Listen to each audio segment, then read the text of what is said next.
all, I'm Sean DeLay, Team Manager of Talent Acquisition at Greenhouse, based out of our Dublin office. I'm delighted to be joined today by Alison Delacruz from Trivago and Christian Valstelhuber from Global Savings Group for a conversation around candidate experience, how to deliver excellence in an ever-changing world. So let's dive into the conversation, and I would love to start with some introductions. So to set some context, it'd be great for you to share your names, titles, companies, and where you're located. Hi, Sean. Thanks very much. My name is Alison. I'm the recruitment lead at Trivago, and I am based in Düsseldorf in Germany. Hi, Sean and Alison. I'm Christian Vastelhuber. I'm Senior Manager Talent Acquisition at Global Savings Group, and I'm based out of our Munich office. Thank you both. So let's kick off. So I think it goes without saying that the pandemic has shifted how we in recruiting approach candidate experience. So I'm curious to know how things have changed for you at your companies. And Christian, do you want to kick us off there?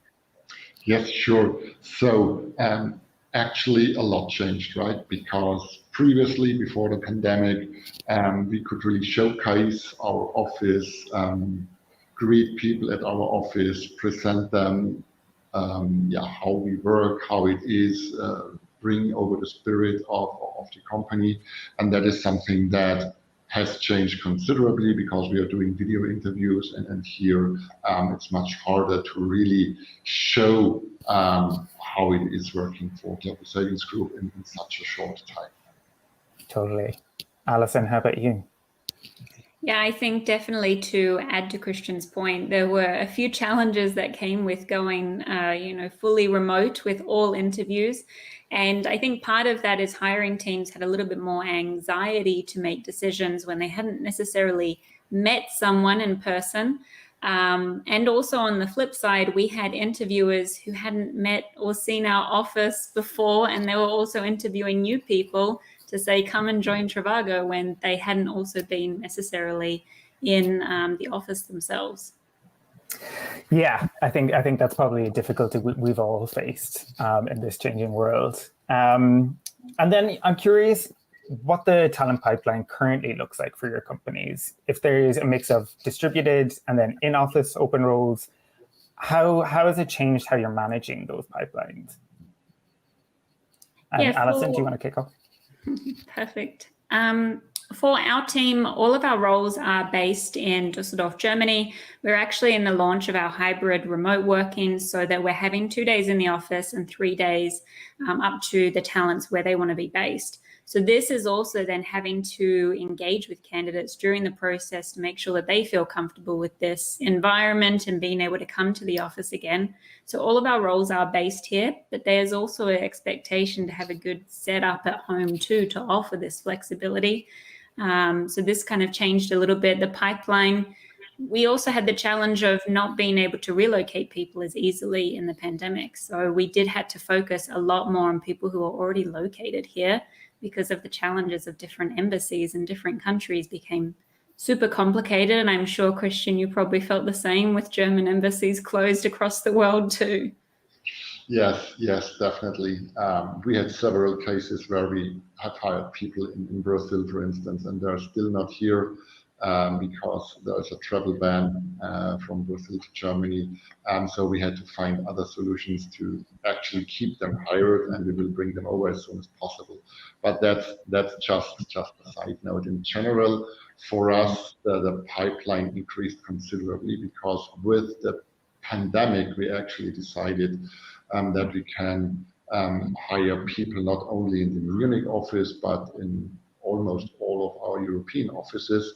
That really enables us to broaden the pipeline, to broaden the approach, and we are not really afraid that it doesn't work out, because our teams have worked on a remote basis before as well, and now we just build upon that tendency and make it work on a more global level.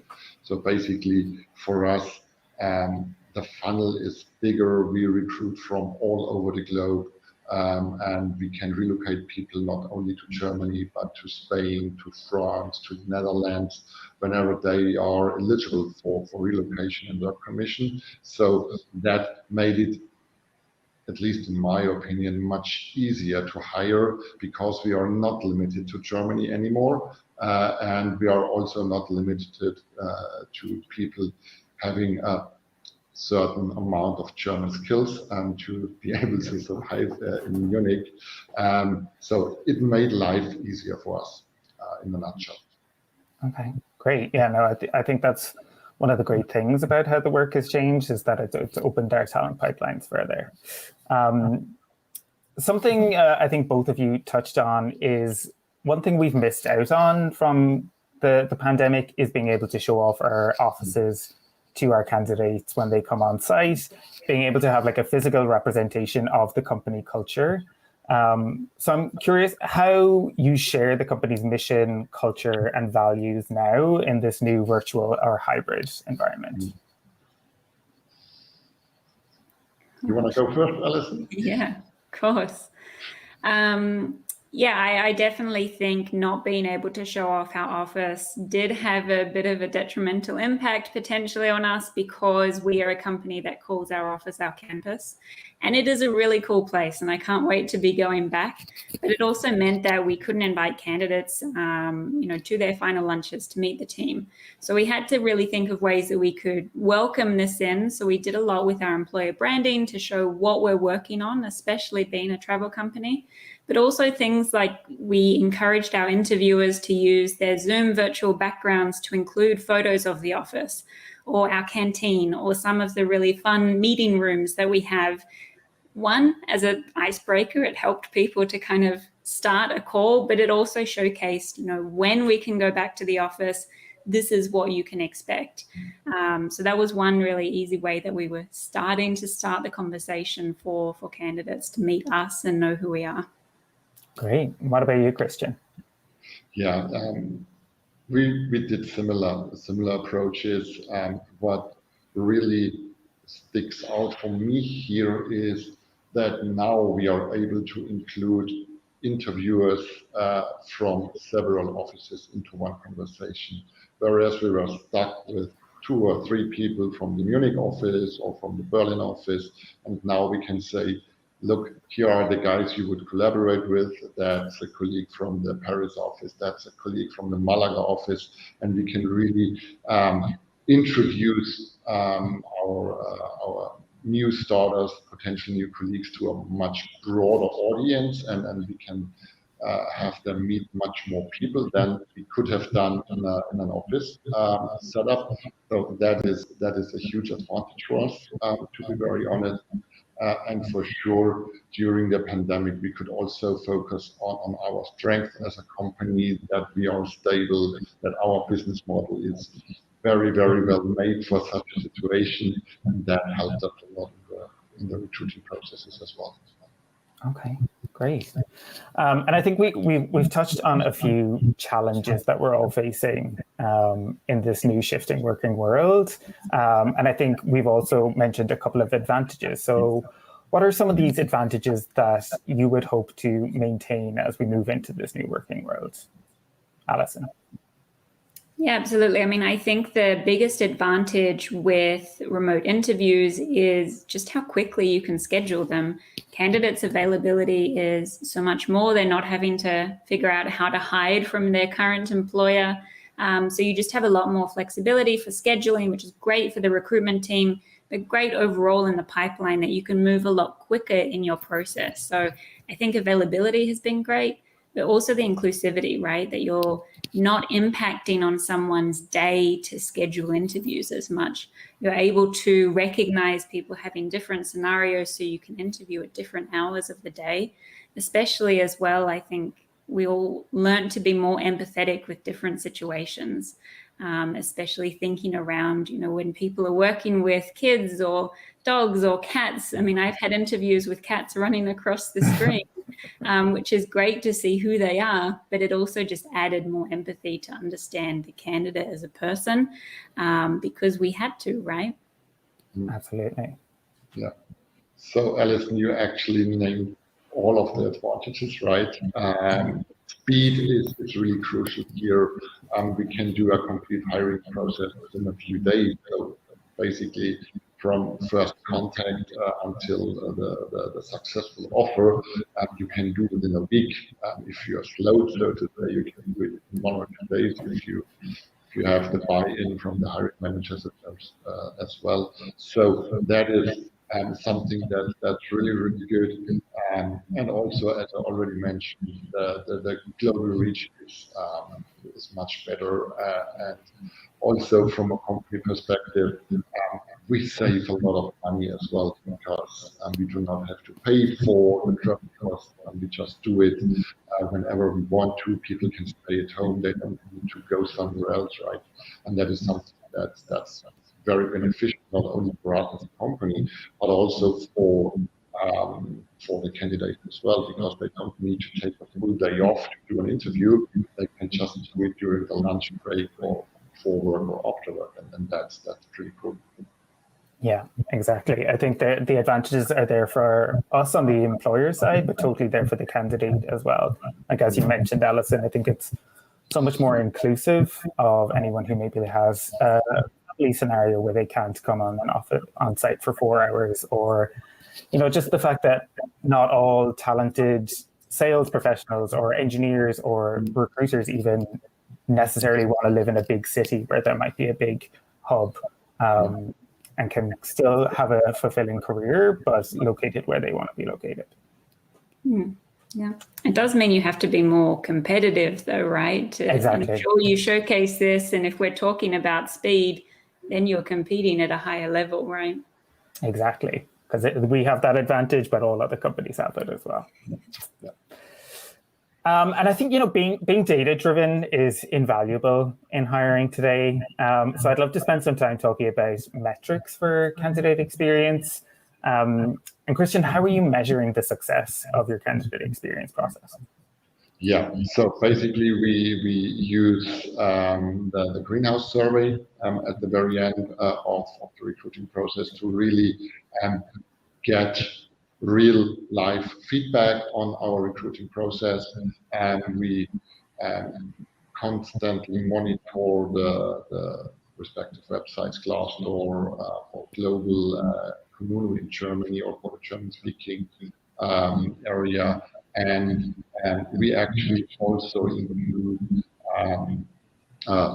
short debriefing after new guys have started, to really ask everyone how was it, what was good, what was not so good, is there anything we could improve on the overall recruiting process, and that information we collect and look into on a regular basis to continually improve our processes and everything we're doing here. Yeah. I mean, I think everything Christian said, we're also doing the same. I think we get the most tangible information from new starters, just because you can spend so much time really digging into every part of their experience. Maybe the one that I would add that I think factors in is the offer acceptance, and really understanding specifically the ones that are rejected and why. And if you could have made a change during that process that would have convinced them otherwise to accept the role. Yeah, absolutely. I think that's such an important data point, and to try and track that as well to see if there's any trends you can identify. And Alison and Christian, to your point there of having conversations with new starters about their experience as a candidate, when do you think candidate experience turns into employee experience, and how does that transition happen? Yeah, I guess that's a very good question. And for us as a company, the candidate experience ends after a few days after starting the job, and then we officially hand over the candidates to the colleagues from the HR team.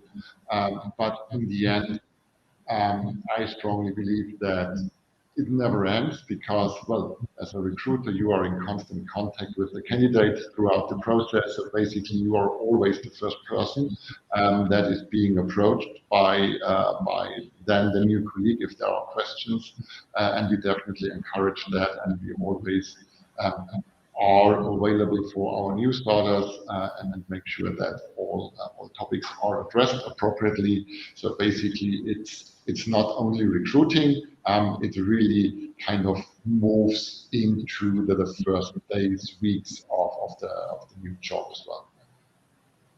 Great. Anything to add there? Yeah, I don't think there is one point that it really transitions, right? It's all one team, and it's about, onboarding your new talent in the best way to their company and then their team.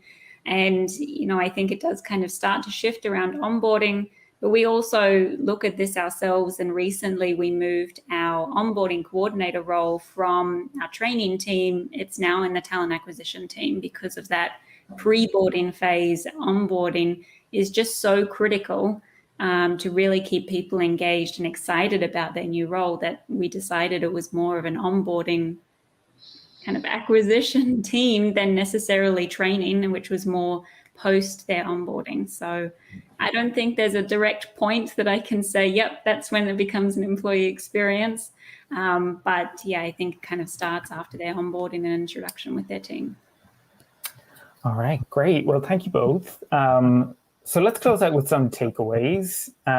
What are 1 to 2 actionable candidate experience tips that you'd leave for the audience to take back to their teams? Yeah, I think for me, the first thing I would say is there is no better place to start than with small things, right? And I think as you start to develop in candidate experience, as much as, I was invited to speak here, we are still learning, we are still evolving. And this is something that you consistently have to do. So if you have small ideas, just start implementing them and starting to make a difference. The second thing I would think is, don't just focus on your recruiters or your HR team. Think about your whole interview panel. The interviewers are the ones who spend the most time with candidates in those sessions, that they also need to be aligned and coming into what it's like to work at your company and how they can make an impact on the candidate too. I really would like to highlight that organizations should use the power of remote interviewing and really embrace the chances they have right now. I know that some organizations are afraid that the quality of candidates is not as good with video interviews than they should be with live interviews. In the end, in my experience, I see that all participants, all interviewers are much more into it. They really listen more and try to be much more understanding of everything. And that's something I really would like to point out. And one more thing that we experienced in the last 12 months is that using something old-fashioned like phone calls after interviews, before interviews, to prepare the candidate, get feedback, is really, really helpful, and it creates a much better bond between us and the candidates, and in the end, that then really also increases acceptance rate, as you already mentioned, Alison. And that's basically it. Okay, good. Well, thank you for those tips, really insightful. And thank you to my fellow speakers, Alison and Christian, for all your thoughts and insights today. And thank you to everyone who's tuned in today at RecFest. And enjoy the rest of your day.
Hello, and welcome to Is the In-Person Job Interview a Thing of the Past? We're excited to be part of RecFest Online and talk to you a little bit about in-person job interviews, or maybe doing job interviews a different way.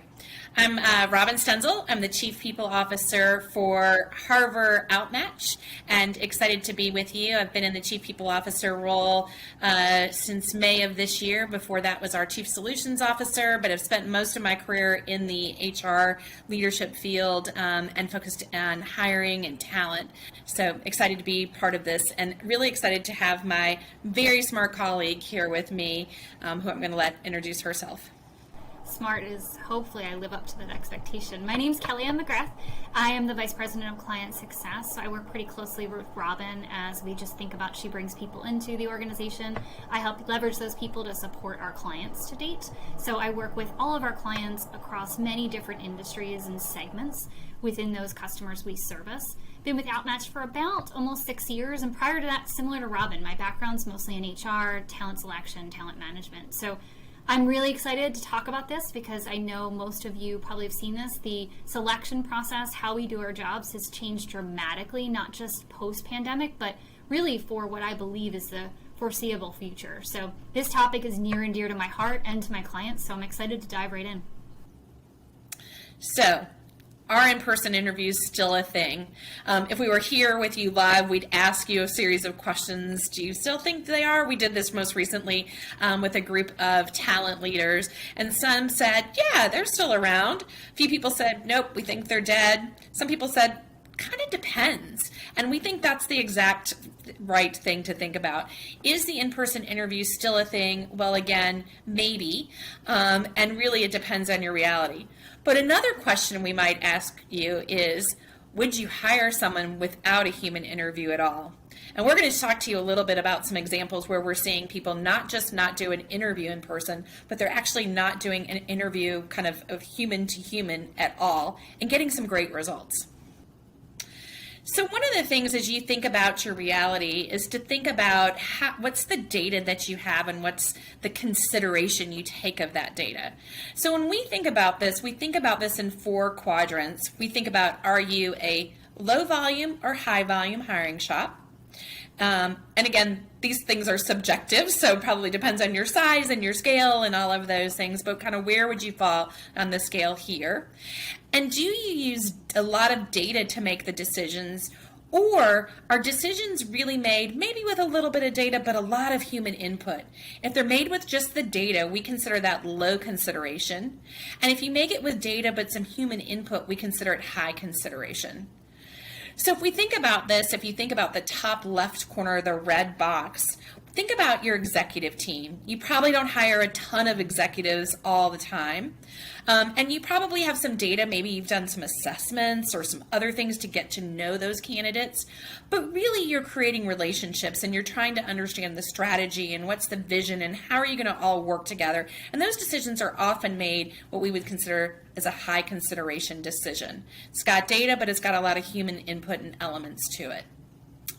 In the yellow box, we'd say something, maybe you're hiring some financial analysts, and maybe you're not a financial company that hires lots of them. You're somebody who hires a few to be part of your finance department, but you hire, a decent amount of those. And what you've realized, maybe it's right out of college, you're going to hire financial analysts. And what you realize is you can create an experience that's great for them to get to know your company, but you can really make the decision based on the data. It's based on their grades. Maybe that's an input to it. Maybe there's, again, an assessment piece to it, or there's some sort of testing that you do to sort of check to see knowledge and skills. And you really base your decision on that data that you have, and much less of it comes from human interaction.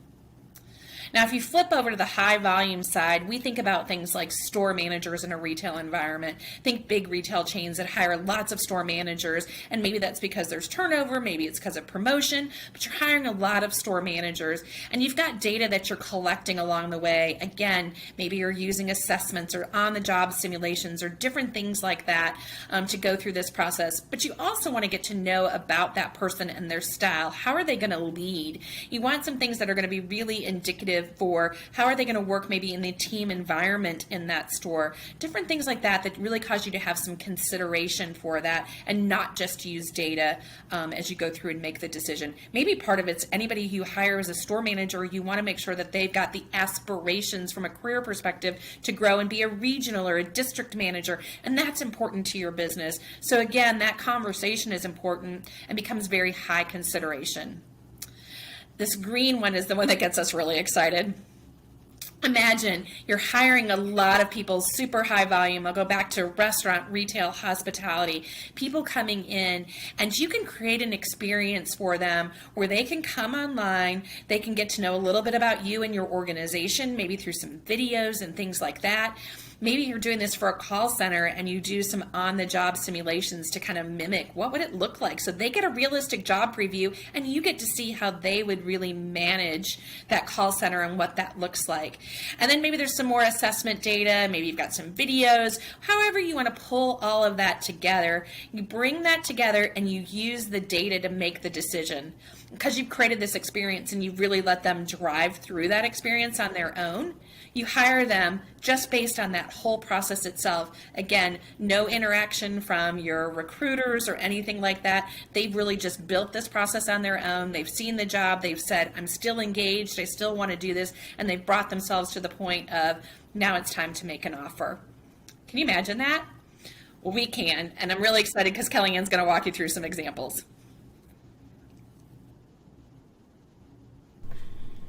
Perfect. Thank you so much, Robin. So if you remember on the slide that Robin just shared, we really focused more on that right-hand side. So we want to share with you a couple of examples on that right-hand side when we think of high consideration and low consideration and more of these high and low volume scenarios.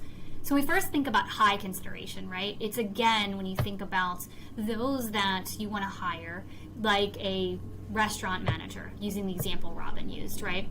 A restaurant manager within this store, and you want to potentially, you're thinking of them as high consideration because they might move on to higher for potential. So they might be a regional role, but it's really an important role to your organization, but you still might have high volume within that role. And a lot of our clients fall into that scenario. So those are the types of roles I would just level set again when we talk about that right-hand side and really that upper right quadrant when we talk about high consideration.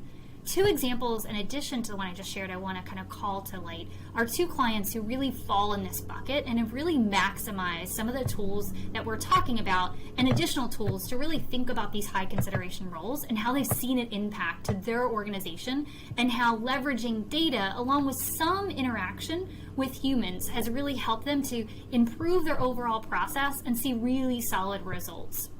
So one you see here is really an international convenience store.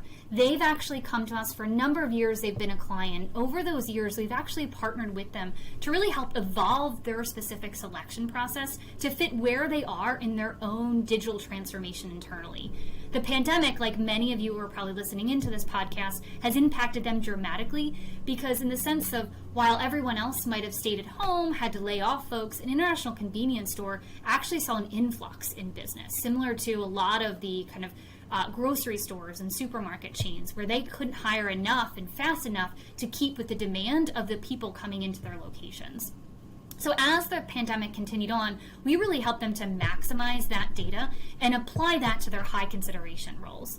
So what we did is we actually leveraged assessments in tying that to what's key performance indicators for success, using the assessments to identify quality candidates, using them to also minimize the time that they are seeping through lots and lots of resumes because they feel confident in that data for these high consideration roles, and then getting it to a point where they shortlist a number of candidates, and in that shortlist, they then apply some human interaction. Maybe it's just a quick video interview with that candidate to really do a gut check and ask a couple of questions just to feel comfortable, because at the end of the day, these high consideration folks, these kind of retail convenience store managers are going to be interacting with people in customer-facing roles.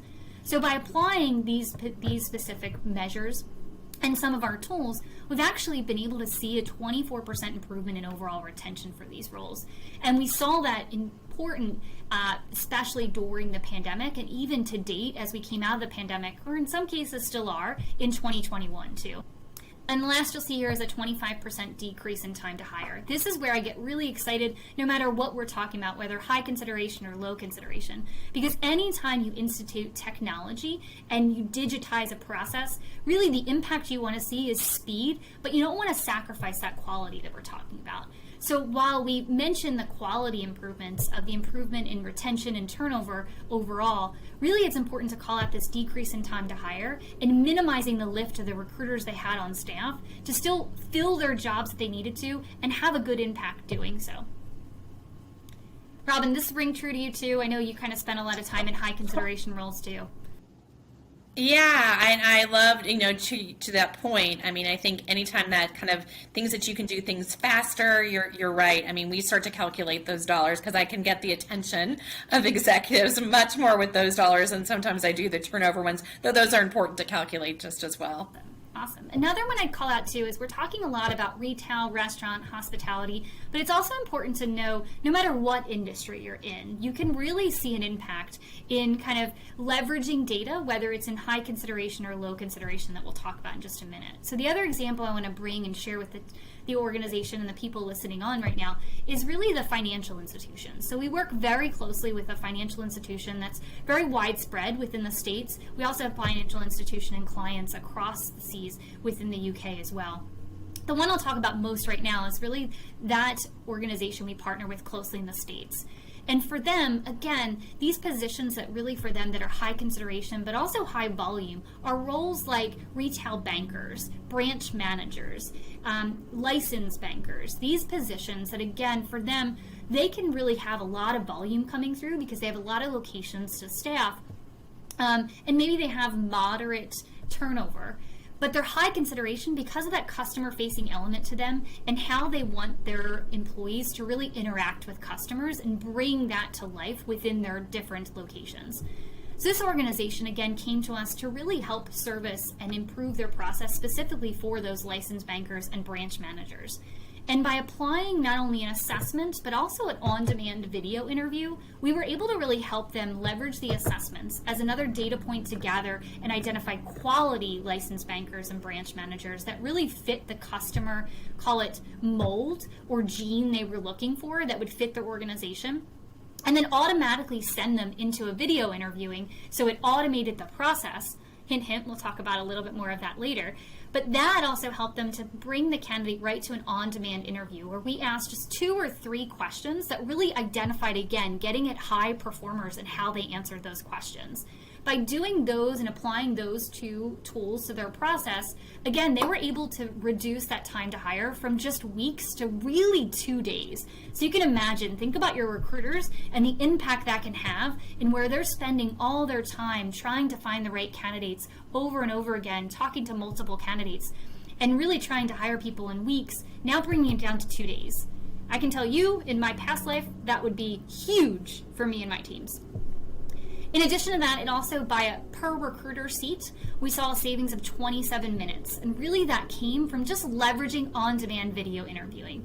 Yes, that helped on the assessment side too, but that on-demand video interviewing really helped speed up the recruiter's time where they're not picking up the phone, waiting for someone to answer, leaving a voicemail, playing phone tag on the way back. So that really helped impact each of their time and leverage the remaining time that they actually got back in their day to do more and additional tasks within the department. So they can really be more of an impact to the overall talent acquisition process. We have a lot of overseas clients where we talk about more of this low consideration too. So again, our kind of segment and our span of customers ranges the globe across multiple different industries and segments.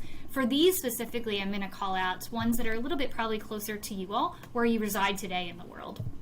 So again, if you remember, low consideration is really where you are able to and maybe comfortable in your environment, again, based on the type of environment you have, whether it's a full remote or a hybrid scenario, you are comfortable given that role to leverage data in some cases to remove that complete human interaction from an interview.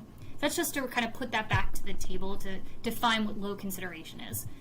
These 2 specific examples I want to call out, one on the left, I'm not allowed to say the name, but everyone knows this multinational retailer that spans the globe, very reputable within their space, and we've partnered with them for a number of years. Unlike the other scenarios I talked about where, like I said, those specific clients kind of used a tool at one point in the process to maybe replace a human interaction or speed up the process, this retailer has actually gone full to the other side to digitize their entire process. So they actually use a suite of tools and products that help identify the right candidate for the roles. And those roles we're talking about are primarily sales associates, customer-facing roles within their retail locations.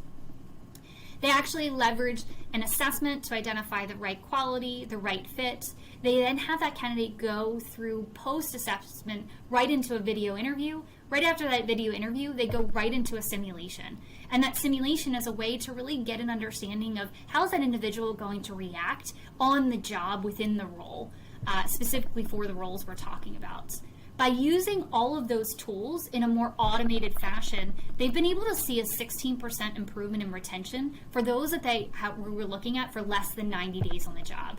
So think about that. If you work for a retailer and you're listening into this podcast, improving retention in less than 90 days for a retailer is tremendous. That's a lot of work and effort that goes into retaining folks, and to use data and tools to inform that process and see an impact can certainly mean a lot to your bottom line. And then just overall, you would think the reverse as we're talking about automating and removing humans from a process, but by leveraging the tools, having confidence in the data that the tools are delivering to their folks, they actually were able to increase their new hire performance. So not only decrease turnover of these new hires within the first 90 days, but also improve the performance of their customer service and their interaction and some of their KPIs that are important to them and how they measure a retail associate or even a call center associate as well. Robin, in your world too, I would assume this type of scenario, you would have to tell me, was this something that any of your organizations you've worked for or in the past would even consider applying? 100%. I mean, I'm looking at things like the 1 million candidates processed. Imagine being able to, I think the biggest fear you always have is you've got all these candidates who've applied for the job and you stop at about 10 because you've got what you need and you never go kind of through the full funnel. And imagine being able to go through much deeper into your funnel and understand what's there and really make those best hires. Super impactful. And I won't speak too much to that because Robin just alluded, but a global BPO, so a business processing outsourcer, we really work closely with a couple of global BPOs, but this is also just another example. If you think about an environment of a call center, right, especially this global BPO who has and works with customers across many different types of clients within many different industries, and they staff those specific call centers for those organizations. They really have come to us, again, to fully automate their process from start to finish and use the data to actually make that hiring decision for them. So that's really where, to Robin's point, as we think about 1 million candidates processed, 27 countries globally. So having that widespread reach across multiple locations, multiple geographies, and still seeing a 45% reduction in attrition. So if I know I'm biased, I work for Harvard Outmatch, but I would tell you, to me, this is just impactful when, again, you think about your recruiters, how they're spending their time, the limited time they have today, and in some cases, the limited headcount you may have as an HR professional to even keep them on staff, what you could do in the time you're saving and where you could put that time to work for you in other parts of the talent acquisition process. And I'd love to, Kelly, and as you kind of go through this, think about this, the more candidates you touch, the better your brand is, right? You don't get that reputation of the company who ghosts candidates. You really are giving them the opportunity to drive the process and be engaged. 100%. We didn't touch on that much, but I would say that's a huge selling point, because as you think about infusing automation into your process, you'll actually see, as we continue down our conversation, there's different ways that you can highlight your brand, to Robin's point. And actually, there's even ways within the process that you can auto-disposition candidates. So again, keeping your brand and highlighting your brand in a positive light, because a lot of our organizations, whether customer-facing or not, have some sort of end result to touch a customer. And your customers may be your candidates and vice versa. So keeping that loyalty, keeping that brand recognition is really key, whether they come on board or do not. So does high consideration equal in person? I think what we'd say is, again, it depends. You've really got to think about your organization, your culture, and what works for you. We've given you some examples of high consideration and, in person. Certainly we gave you low consideration. We said, you don't even need a person maybe to go through the process. But again, really all of this is it should reflect your reality and your culture. Kellyanne's going to talk about some tools now that can help you too. We alluded to some of these, but I just want to call them out in more of a summary for you all as we kind of leave you with some things to think about as you go about your day. So some tools like I've mentioned along the way in some of these low and high consideration types of roles are things like matching technology. So again, ways that you can leverage technology to really identify a quality candidate based on what the job description, the specific measures of success are for the job, and even use that matching technology not only for your open jobs, but think about using it to identify a candidate who could be a fit for another job they didn't even apply to. So really leveraging matching technology as a part of your selection process can really add, again, more pieces of data to inform the process overall. Automation, I spoke a lot about this as we talked about those examples. Automation can mean a lot of things to many different people. I would say here, again, it's about how can you think about 90% of the tasks that you have your recruiters do today actually getting done by a machine and feeling confident doing that. So some of our technology, again, biased to my technology, but certainly other technologies out there in the marketplace, have a way to really help you automate that process. So think about going from the matching technology and using assessments and data from assessments to going immediately into an on-demand interview and then immediately into really a simulation, for example, and having the ability to have the experience be automated for that candidate across those different touch points. The last thing I talk about is experience, and Robin really alluded to this when we talk about the brand. So as you think about the different tools you can use, assessments, matching technology, simulation, video interviewing, and the list goes on, it's really all about how are you really showcasing the experience and the brand of your organization to the candidates in the most positive light. How are you engaging them along the process through this automation component as you really take them to the end? And how are you doing it in a fact that makes them feel as if this is still a most personal and human interaction, even though we're removing that human interaction? So having ways to use the experience, videos, realistic job previews to highlight what's important for the job, what's really important for the culture of your organization, and really showcase that in the experience for the candidate so they feel great as they come out of this experience. And again, even if they don't get really the job they applied to, they feel really great about your brand and they might still be a shopper depending on the type of brand you are. So just a few other added benefits before we wrap things up. If you utilize tools and data, some other things you can get from this is you reduce bias. I mean, let's face it, we all have it. It's unconscious, hopefully, in most of us. But really, by reducing bias, you can increase your diversity if that's a goal of yours. Or just, again, diversity can mean lots of different things, but we take out even those experiential biases that we all have by really utilizing data. By giving managers data, especially in a high consideration, they've got to really think about and build their data-driven skills. So if they're not picking the people based on data, the data that says, hey, you should hire Kellyanne, and someone says, no, I don't want to. Now they're trying to understand why is that, what's happening. That would never happen, by the way. They'd, of course, want to hire you. But how do you really bring all that data together, and how do you really have your managers have a data-driven decision-making process? It's a great way for you to, because you've got data, you can look at trends. What are the things that are working? Kellyanne gave some great examples of data to start to imagine. Imagine creating this storyline now because you've got this data and you're bringing that up to your executive team level, and maybe it's even making your board level of the difference that you're making in the business and where you're helping to drive results, productivity, revenue. Again, really measuring the outcomes.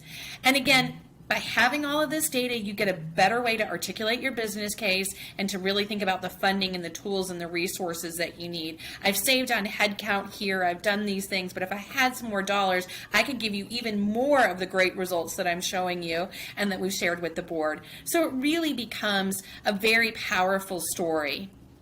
We've given you a lot today to think about and to really think about your processes. I guess we'll leave you maybe with one thing. I'm going to ask Kellyanne to say, we've talked here for about 30 minutes. What's one thing that you'd want someone to kind of walk away with from this presentation?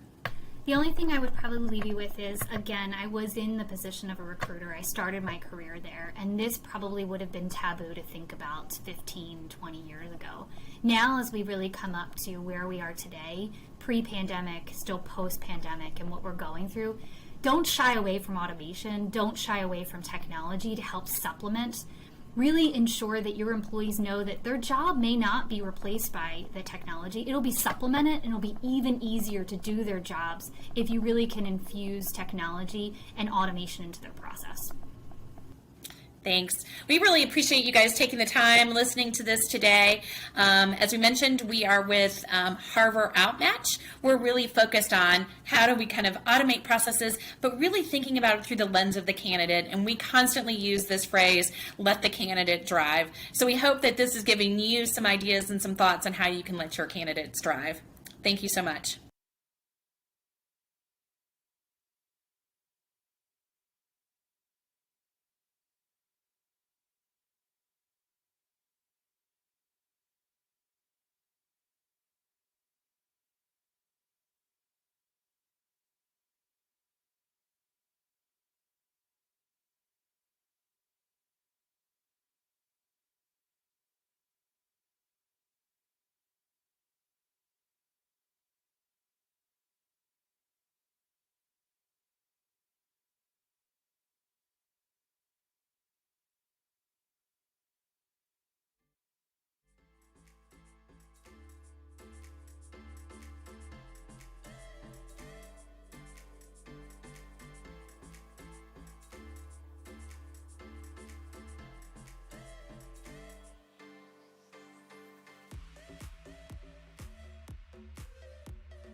Welcome to the Alva part of RecFest. In our talk, we're going to focus all about the different recruitment methods available to you and how you can best combine them in order to find the best possible candidates for you. And Alva, who are we? Well, we're a platform for psychometric testing. So we help companies make more objective and less bias-ridden recruitment decisions. My name is Tove, and I'm going to be your interviewer today, but the main guest of honor is going to be our very own head of people, Linnea. So Linnea, can you please introduce yourself to the audience? Hi, my name is Linnea. I am a licensed psychologist and the head of people at Alva Labs. I've been at Alva for approximately 2.5 years and super excited to be here. When it comes to recruitment and identifying the best, most suitable candidate for a specific role, you often talk about statistics having a part in this. Well, recruitment really is a lot about statistics. It is about being better than chance to select the one who will be the most successful candidate. It is about constantly improving your odds to find the right people for a certain job, and actually there is some math involved if you do that in like a scientific approach. Mm. And how exactly is that done? There are a bunch of different methods when it comes to recruitment. A very classic recruitment process often consists of some sort of CV screen, some sort of interview, perhaps 2, 3, 4 interviews, maybe some reference check at the end, perhaps some tests at the end, perhaps some sort of case study at the end, and then you make up your decision. And when we look what research tells us, different selection methods do a better or a poorer job, depending on the method, at actually predicting who will be a successful hire. So what we want to do when we recruit is really gaze into the future. I wish I had a magic 8-ball or something to see who would be a good hire, but if I use the right methods, I can actually increase the likelihood of being right as often as possible. But I mean, when you look at this graph, it makes sense that some methods are better predictors for job performance than others, but when you look at the graph, wouldn't you want to use as many methods as possible to make it the most predictable process ever? Just because you use several tests doesn't mean that they measure different things. Just because you conduct several interviews doesn't mean that you capture different aspects of the candidate. Even if it's slightly different questions and different angles with different interviewers, you often kind of target the same characteristics and aspects of the candidate. And kind of the same thing goes for the group exercises.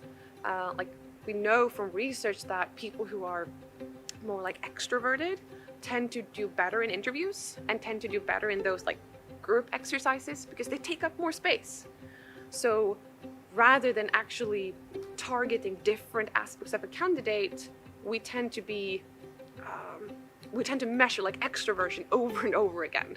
One candidate that is high in extroversion will probably do better in both the interviews and the group exercises, for instance. But maybe that person isn't necessarily better for the job. So what I'm trying to say here is that more isn't more, but rather a way to kind of distorts us from what really matters. And I think one way to kind of, one metaphor we could use is that imagine a candidate as a black box. I mean, people are super complex. It's really impossible to figure out how someone will behave and why in some cases. So we have this number of black boxes that apply to us when we have a job opening.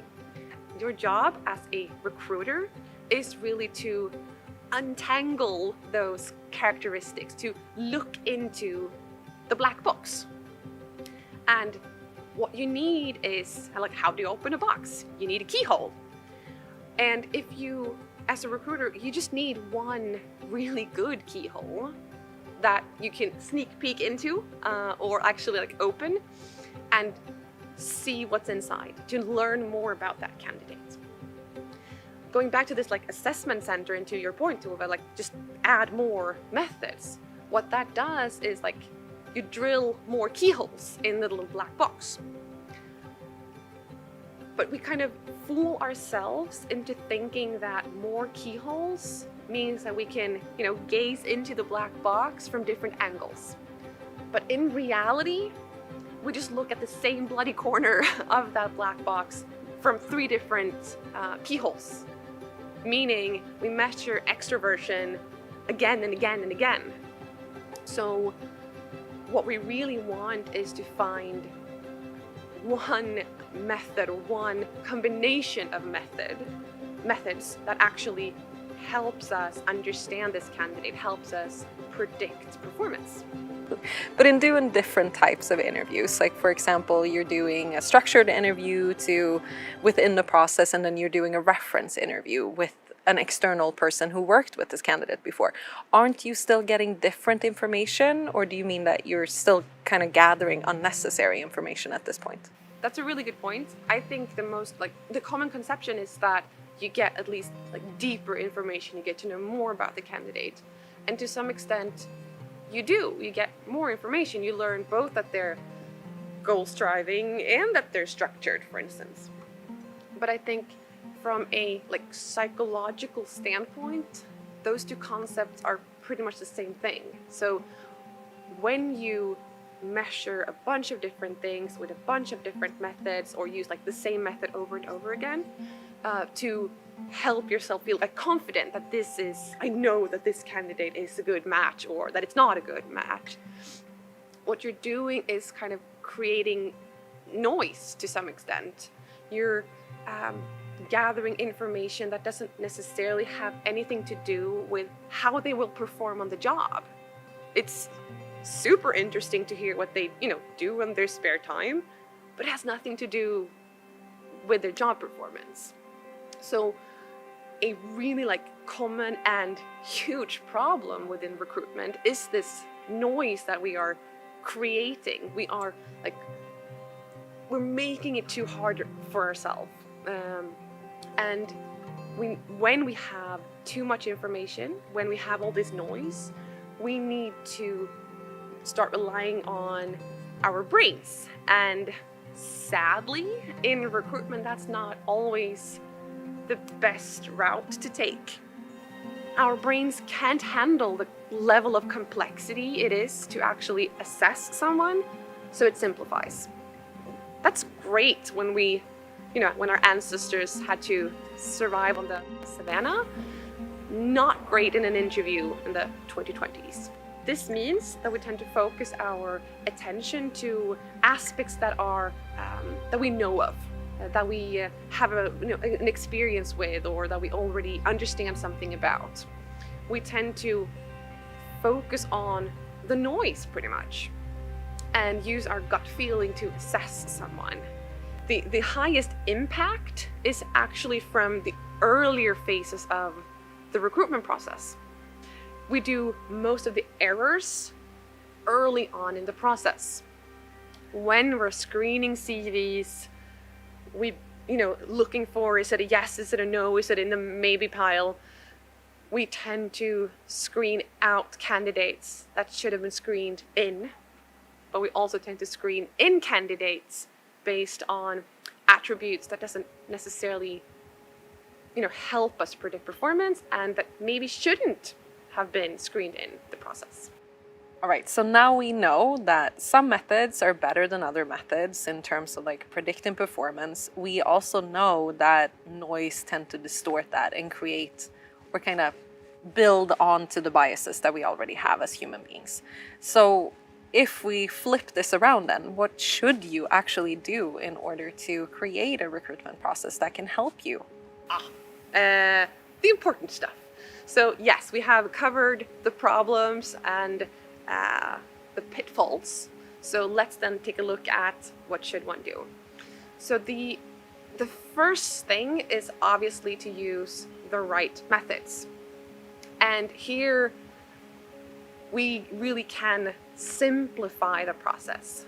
Again, more isn't more. Stick to the important keyholes to open up the black box of the candidates. So the best methods, if we look at research, is that to use psychometric tests and use them as early in the process as possible in order to understand a candidate's potential as early as possible, but without adding like subjectivity to the selection method or to the selection, but without adding subjectivity to the selection process.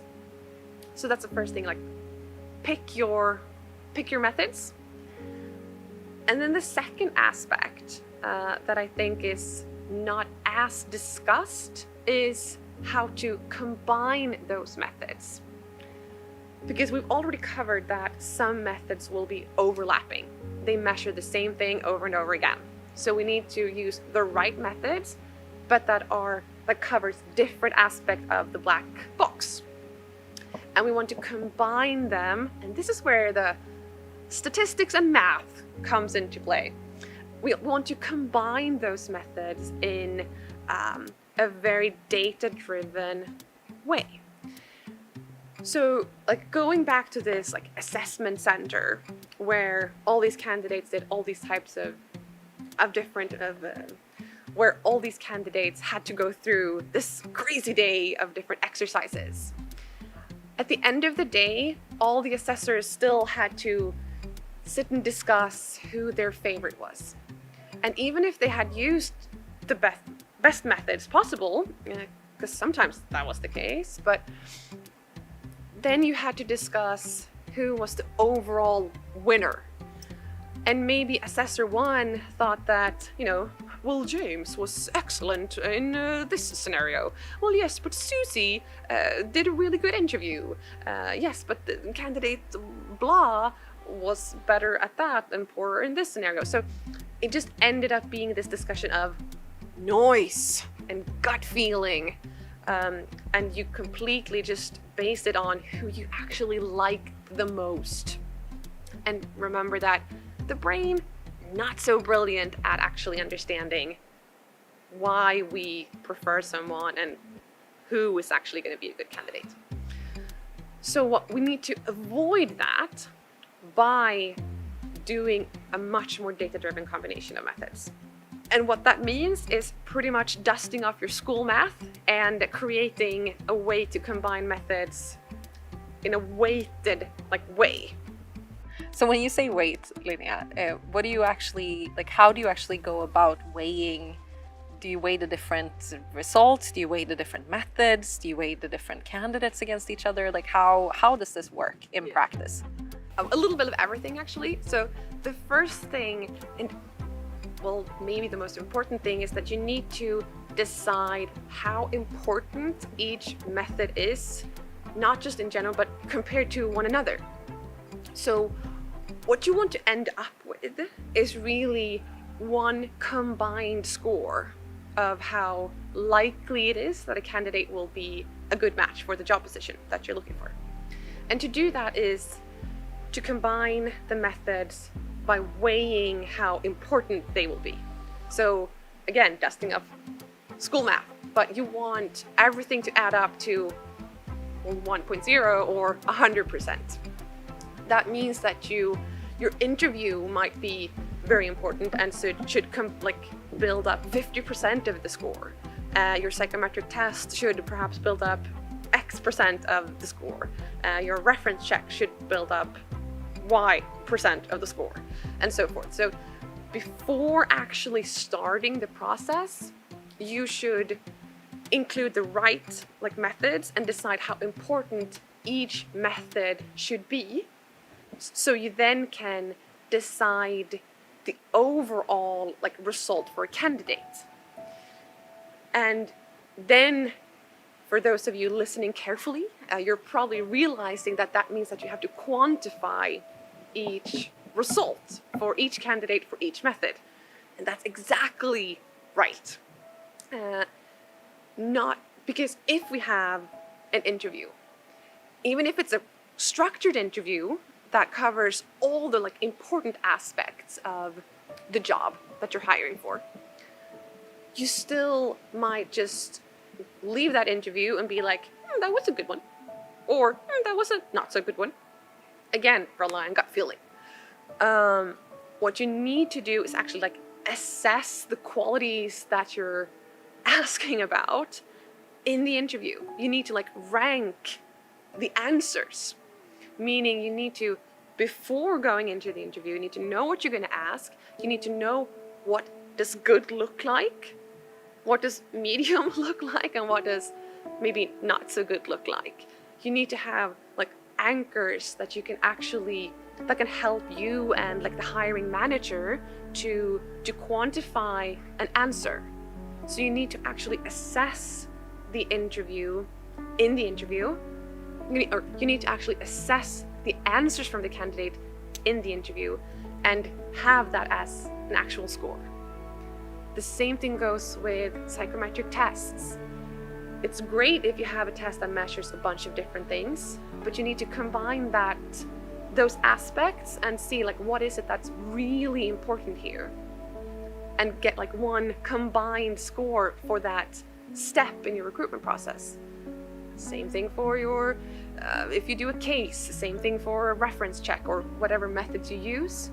You need to be able to actually quantify the answers and make a decision if it was good or bad.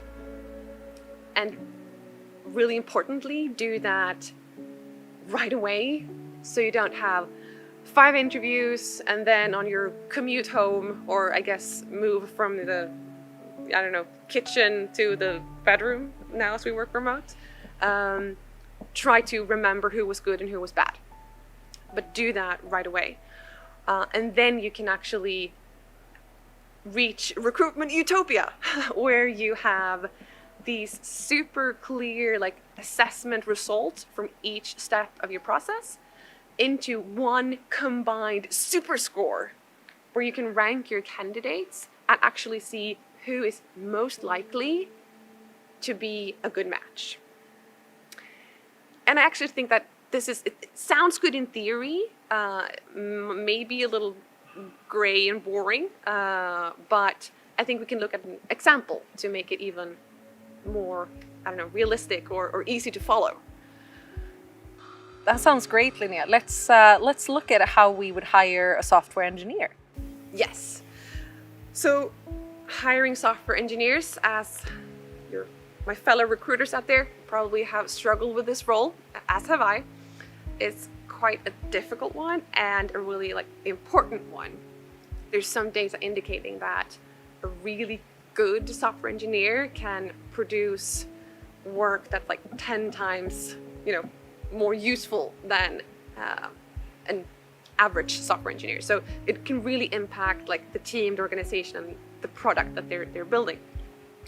So let's use this then method of creating the perfect recruitment process. So beforehand, we decide on what processes to use. In this case, I would suggest using psychometric tests. I would suggest using 1 or 2 structured interviews and some sort of case where you actually get to write code.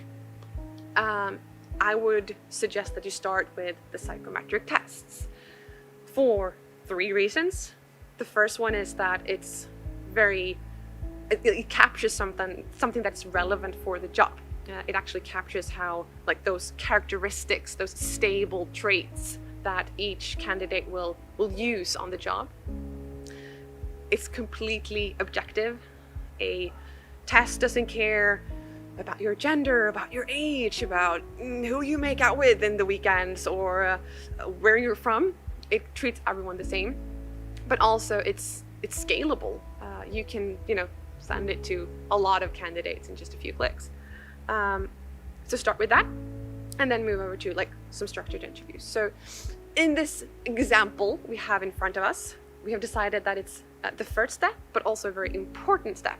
We have assigned 40% of the overall score and the impact of it to the psychometric tests. For those candidates then that move forward in the process, you will have a first interview. Either that's like you as the recruiter, or it's the hiring manager, or either way. And that aspect should be approximately like 25% of the overall score. The second interview, remember what we talked about before, doesn't necessarily add that much more information. It adds some new information, but still like maybe not as much. So it will still have like the same amount of weight to it. So 25. And then the final step of the process will be a case where you actually get to try out the job, which will definitely see who has the right like readiness and ready to like start the job, but it doesn't necessarily capture that many new aspects of a candidate, but rather like combines the stuff that you've already measured. So therefore I would have assigned that slightly lower weight in the overall score. So what we can see now when we have this overview is that different candidates, they perform on different levels for the different aspects. But when we combine those methods according to the already like assigned weights, we will get a overall match score, if you want, or an overall like assessment of the likelihood of that candidate being a good candidate for that job. This means that we can, with a lot less subjectivity, decide what candidates will be the right one for us. Our time is almost up, so let's wrap this up a little bit. What would you say are the main takeaways that you would want the audience today to leave with after listening to your talk? The most important thing is that think twice when designing your process. Add the right methods in the right order, and make sure that you work in a data-driven way, meaning try to assign weights and importance to each step so that you can actually base your final decision on data and not on your gut feeling.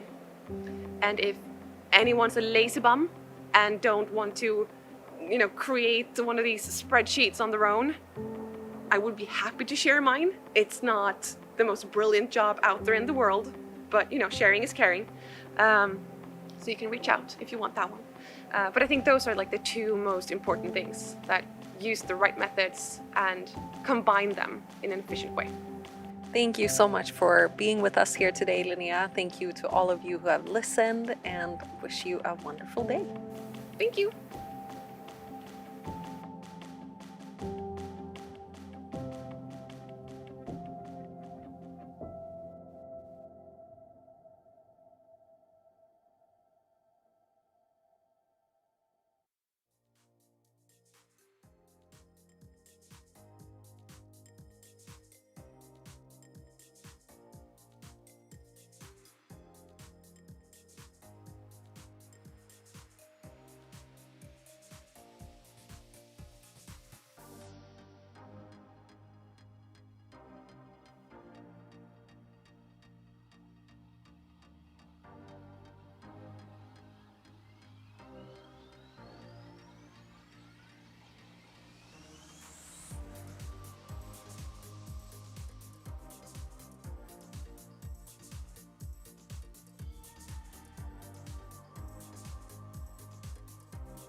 Hi, I'm Alan Walker and welcome to RecFest, and more importantly, welcome to the Live Lounge. And we're here in Margate. I'm here with Harris from Hired. Harris, hello. Hi Alan, thanks for having me. No problem at all. For those that might not know you, might not have a chance to chat to you here at RecFest, can you tell me a little bit about you and your role at Hired, please? Yeah, so my role by day, I'm the head of customer success here in Europe, and my other role, I'm the co-chair of our diversity committee. Okay. And what does that bit of the role involve, being the co-chair of the diversity committee? Yeah, it's definitely a nice title, it's fancy, but yeah, it's a lot of important work. I guess there's two aspects of my role. There is both our internal focus on how we, as an employer, being more diverse and inclusive, and then externally, given the nature of our solution, how we, having that corporate citizenship and making sure we're developing our product, listening to customers and candidates, and becoming a more equitable platform. Okay, more on that in a second, because I really want to find out more about the whole D&I piece. It's a passion of mine. You guys have been coming to RecFest for what feels like years. So there's a long-standing partner. What keeps you coming back? Yeah, so I think this is maybe the 5th year we've been at RecFest. And I think, each year is bigger and better than last. We're in sunny Margate today.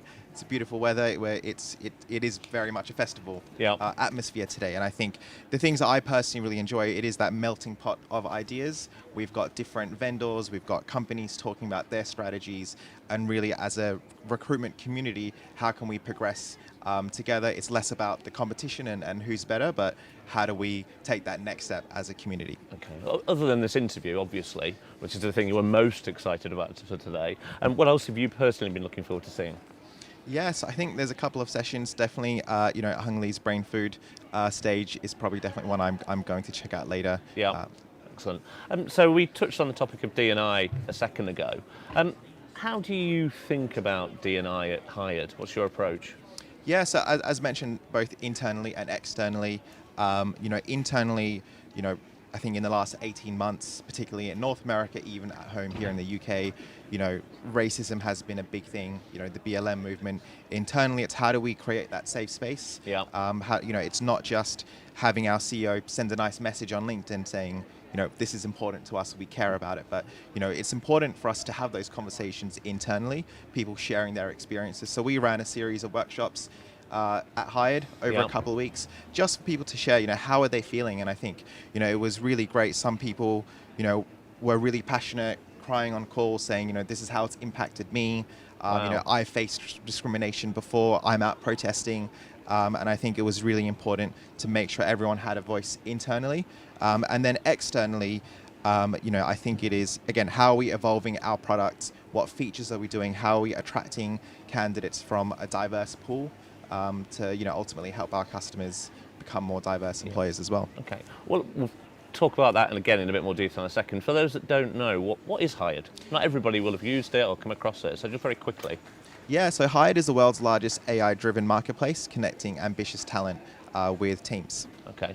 And is it a specific niche? Is it tech talent? Is it general talent? Yeah, so tech, so mainly software engineering, design, product, and sales, and then tech. So we work with companies, from a 2-person startup working out of their basement through to the JP Morgans of the world. So really any company that is tech or that is trying to move into the tech space as well. Okay, cool.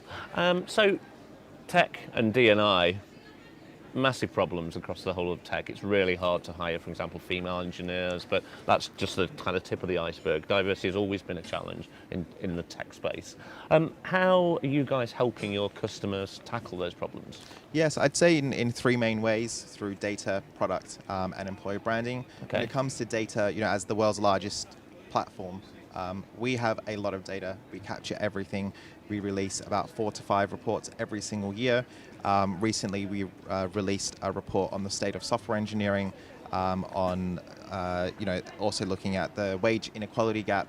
That's looking at over 300,000 candidates, 10,000 companies, looking at all these different data points and really understanding what is the gender pay gap across different roles, across different regions. So we can really provide that data that one company might not have access to.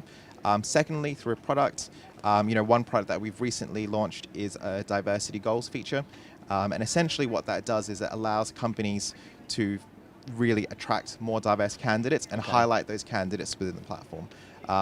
It's in beta at the moment. If you're interested in learning more, come check Yeah. out our store. But during the beta, what we found is we've had a 20% more increase of candidates from underrepresented groups Really? being messaged through the platform. And is that because you're taking positive action and reaching out to more diverse slate of talent, or is it clear that are the employers themselves making it clear to the talent pool that we are looking to hire diverse talent? How does it work? Yeah, it's both ways. Okay. So for us, we work on self-reported data. I think for us, it's really important that we're not inferring anything that this candidate looks like they're diverse. No. It's important that it is self-reported. So based on the data candidates provide us, when a company, when they're looking for candidates on the platform, they can tick a box saying, show me underrepresented candidates. Yeah. And in their search, at the top of that view, it will highlight candidates from underrepresented groups. Okay. Do you think, from a candidate perspective, it's I've had conversations in the past where a candidate doesn't want to feel they're necessarily being approached because they are a diverse candidate. How do you kind of handle that? Do the candidates know, or? Yeah, absolutely. It's all opt in, and I can definitely empathise with that. Myself, being from a South Asian background, when I've applied to jobs, and at the end it's do you want to fill in this information? Yeah. I've never filled it in. Okay. Because I think again, I don't want to be highlighted because of my background. I want to be highlighted because of my skills. Because of your talent and skills. Yeah. Absolutely. So I think the way the market is right now, I think. We definitely tell candidates, there are companies that are proactively looking to address their intent on diversity. Yeah. And if you fill in this information, you're going to be highlighted to these companies. It's not creating an unequal playing field. Again, we still curate based on good quality talent. Yeah. So if you're not a good candidate, you're not going to make it through to our marketplace. No. It's just highlighting to companies, these are all great candidates, and here's someone that you probably would have found on page 5.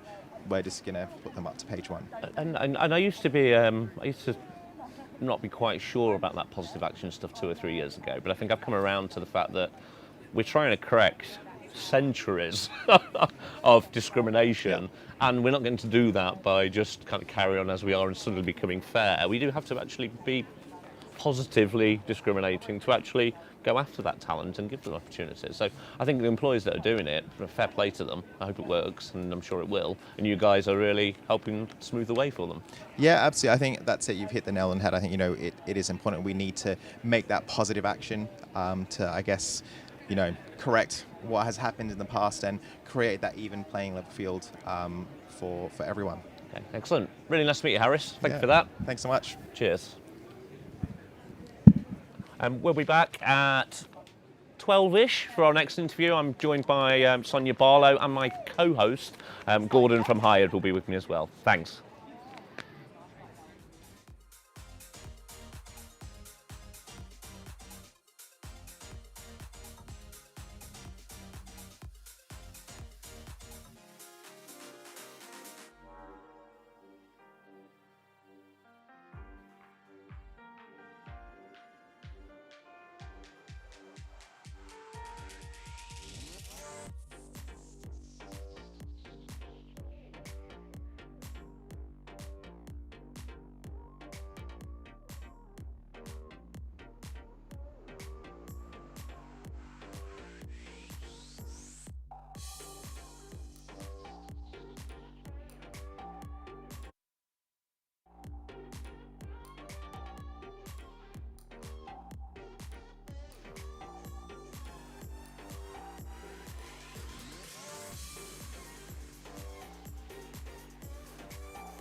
Hi everyone, welcome to the Live Lounge from RecFest 21 here at Margate. My name's Gordon Smith. I'm the GM of Europe at Hired, recruiting platform for technology candidates, alongside Alan Walker, co-founder of Udder and long-time Live Lounge host. And very pleased to be here with Sonia Barlow. Thank you for having me. I'm very glad to be here, and this is such a cool festival. Absolutely. So cool. It is, and I guess you've obviously been here this morning, done a great talk. I know you've had some fantastic feedback already from loads of people that were here, but for anyone on the stream or anybody else listening in, can you just tell a little bit more about who you are, why you're here at RecFest? Yeah, absolutely. So Sonia Barlow, I graduated in 2015 and fell into the world of tech. I want to say fell in because it's not something that you actually go into. It's just the job comes along and you're like, yeah, absolutely, that's what I want to do. I've worked in 3.5 tech roles. And out of them, unfortunately, 2 of them didn't really work out with me, an employer. And I realized it was a kind of miscommunication around skills and skill set, and it was misinformation around what I would be doing in my day-to-day and what they would be doing. So in 2018, I decided to start a brunch club called Like-Minded Females, because I was actually pretty much a loner in the workplace. And it was, as a woman, you don't know about confidence or career or how to level up. That brunch club didn't work out as a brunch club, but it's a social enterprise. So we do workshops, we do mentoring, we do community. We have the largest mentoring program in the UK, and we've upskilled 10,000 people across 3 years, all for free, to make sure that we're leveling them up in their skills and their confidence and their capability to build their careers. And I think that's the difference, is people think they're going for a job, but actually they're not going for a job. Most women are going for a career. They're going for someone they can stay, they can be retained, they can progress.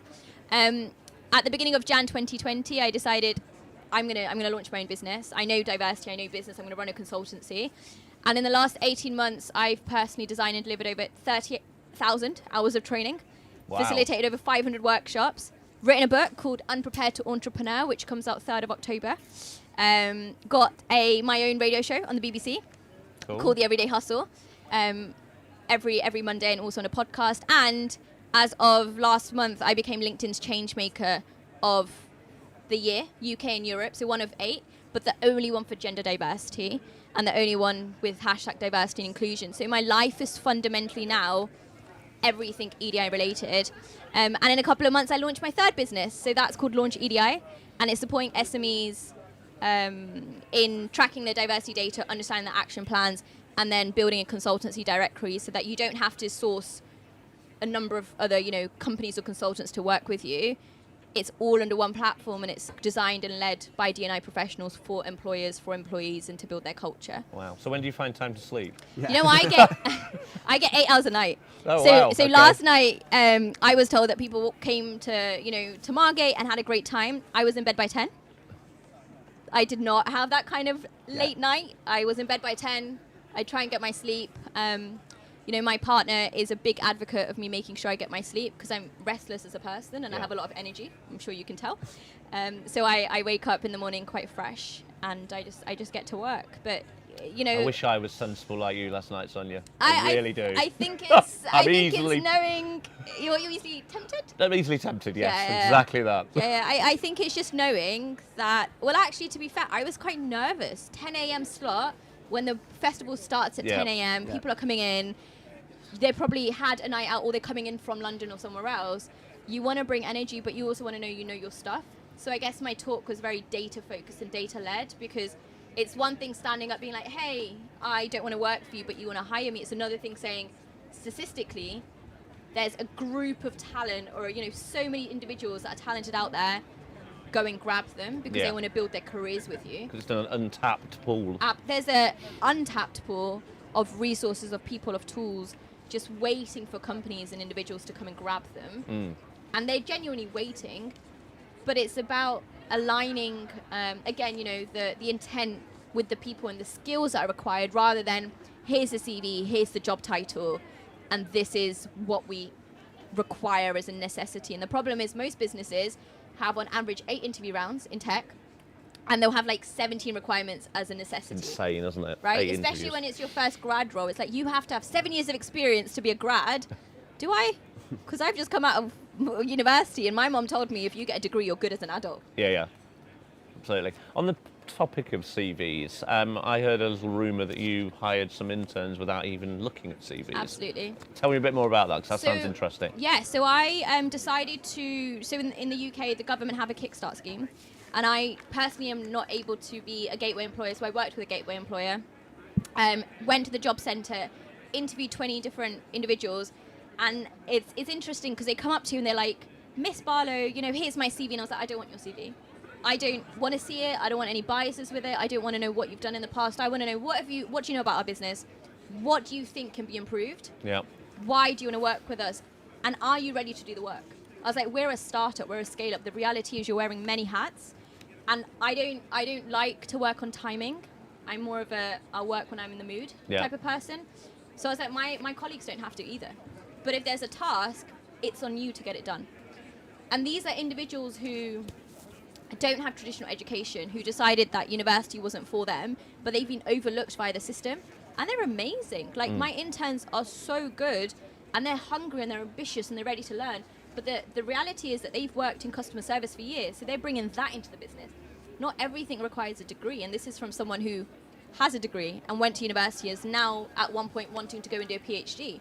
But that doesn't mean that that is what is required. And I think the point I was trying to make is, if we hire people based on what they enjoy doing, identify their strengths and skills to start with, and then put them in that role that suits them, they will thrive.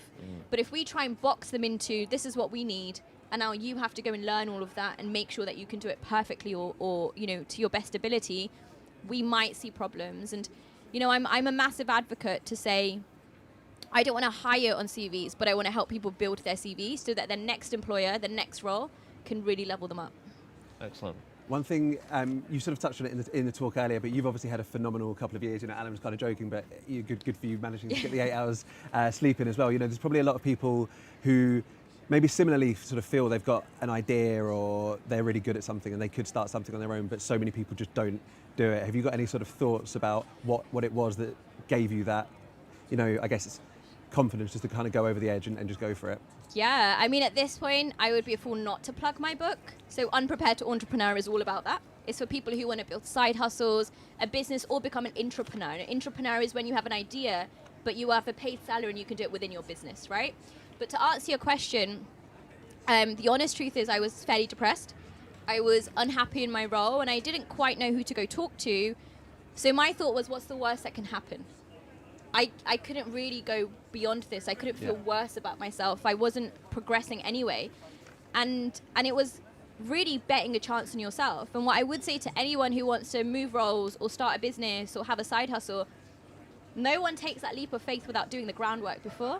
So before I decided to launch my career full-time as myself, I was doing the work for 18 to 24 months in the background while I was having a full-time job and working in the commute there at lunchtime, after work, and building that ground, building their network, building confidence, and most importantly, understanding what it is that you have to offer. There's a lot of people out there that have the idea, which is brilliant, but know where the gap is in the market and why you are the best person to fill it and what you have to offer, because everything needs to be a value add. It can't be you're doing something because someone else is doing it and it seems fun. Because the reality is, it's like it's a seed that manifests in your mind, and you can't let go of that idea. Like this new business I'm launching, 8 weeks ago it came. My co-founder and I have had dreams about it. We have woken up at 4 a.m. and found out both of us are awake, trying to build the website with ideas, with emails, with contacts. Not that that's healthy, but I'm sure the reality is, like yourself, right? When you're building a business or an idea, it needs to genuinely become your life.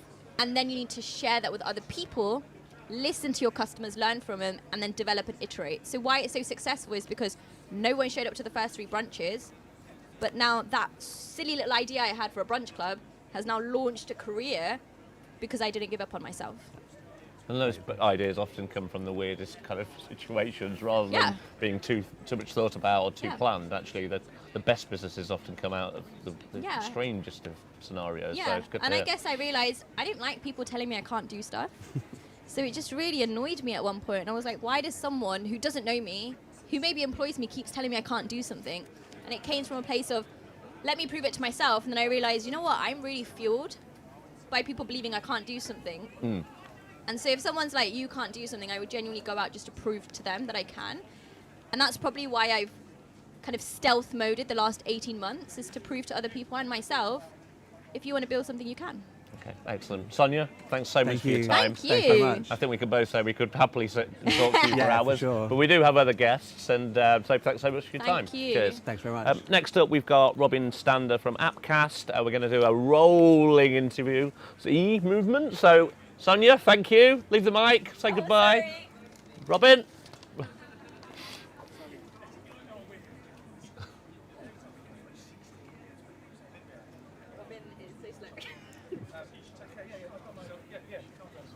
In your own time, Robin. Thanks. Sorry. Hey, Robin. No, we're live. Sit down. Oh. Grab a mic. Send It's down there. Sure, that's right.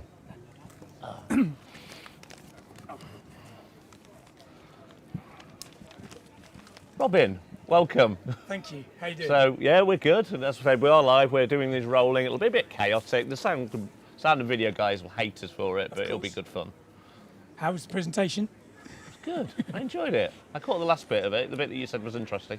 So I stuck around for that. Yeah, I felt like I was shouting, but No, you were it very was a good. raucous crowd. Yeah, Yeah. absolutely. And obviously, for people watching now, didn't get to see you on the stage earlier. You're able just to kind of just give an overview of, you know, who you are and what you're doing here at RecFest today. Yes, thank you. So I'm Robin Stander. I'm Vice President of Sales for Appcast, which is a software programmatic technology player. Born in the United States in 2014, and I joined the business in January 2021 to launch our growth in the enterprise market. The presentation today what was the presentation about? The presentation was about taking a look at the current state of the labour market in terms of the fact that there are lots and lots of jobs, record number of jobs in the UK economy right now, just over 1 million open vacancies, but no supply of candidates. So despite the fact that unemployment has gone up by about 0.8% since the start of the pandemic and 1.3 million people have left the UK, there's just not enough people to fill the roles that are out there at the moment. So we're looking at that and then how programmatic technology can fill that gap, and then 5 key job advertising tactics that we advise that people can employ, like shortening your apply flow, shortening your job descriptions and things like that to ensure that you get more applications coming to your job. I saw the LinkedIn post in the week that Hung put out. It went a bit crazy, didn't it? It did, yeah. Action on yeah, that. I wasn't expecting that, but that's worked very well for us. Yep, So excellent. happy with that. So for those that might not understand what programmatic advertising is, I've got a reasonable understanding Good. because of work I've done in the past. I think Gordon can say the same, but not everybody will who's watching this. Give us a quick 30 seconds of what programmatic is. Yeah, programmatic is about letting computers and maths make buying decisions on your behalf. So the idea being is programmatic advertising has existed in the consumer space for many, many years, and that's how large enterprise companies like to buy when they're working online. But in the job advertising space, we've always worked largely on a duration-based model. Yeah. So all of the key players that you're familiar with, you go to the site, you buy an advert, it goes live for 30 days. Can work really well. Jobs that are easy to fill, get lots and lots of applications. They're difficult to fill roles, depending on the speciality, might not get any applications at all. So programmatic is about ensuring that you are casting the net very, very wide. You're putting a job into the software, and then the software sends the job out to a very, very substantial list of market-leading job boards, aggregators, and search and social platforms to drive the best quality traffic back to your ATS. And it's about taking the bias out of buying media. It's about letting the software make the decision based on trends and data that it's seen in the past. So it's very much a data-led approach to buying a job advertising, and it's all done on a performance basis. So you'll be familiar with Indeed launching cost per click in 2008 in the United States, 2011 here in the UK, and then a host of aggregators doing the same thing. So Appcast and programmatic under Appcast is a step forward from that, in that we only invoice clients on completed applications in the ATS. Okay. So ultimately you're realising the actual value of the candidate engagement on the site. If you look ahead to kind of nearly at the end of the year now, which is quite scary given how quickly this one's gone, but sort of looking into 2022, what are the sort of things you and the business are most excited about for next year? Yeah, very excited. Great question. So whenever it comes to job advertising, we always, it's not to discredit the UK, but we're generally 3 or 4 years behind the United States. So job board adoption, the proliferation and saturation of job boards and new competitors emerging in the market, the US are always 3 or 4 years ahead. The same would be true of performance job advertising, and then programmatic is an extension of that. So this is all bread and butter to large enterprise customers in the United States. In the UK, people are still trying to figure it out and understand what it actually is, and determine the difference between what it can deliver versus traditional advertising. The timing of what we're doing right now feels right, because of everything that's going on in the economy, and the fact there is very, very significant demand for workers right now, and it's all about casting it wide, but also the fact that we just have significant tailwinds behind us now. People are starting to really, really engage with programmatic, and the penny's kind of dropped. So 2022 is going to be very exciting and busy. And I guess whilst it's still not prolific, it's a competitive advantage for people as well, isn't it? Those that are early adopters will see the benefits of it. Absolutely. If you do it in 3 years' time when everybody's doing it, exactly, you've still got to do it, but you won't see the same level of competitive advantage. So. Yeah, that's it. I mean, so in the United States, it's a somewhat different affair because there are over 10,000 job boards there.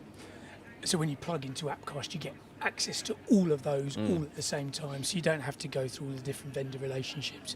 You just do it at one single point, and we manage the entire process for you.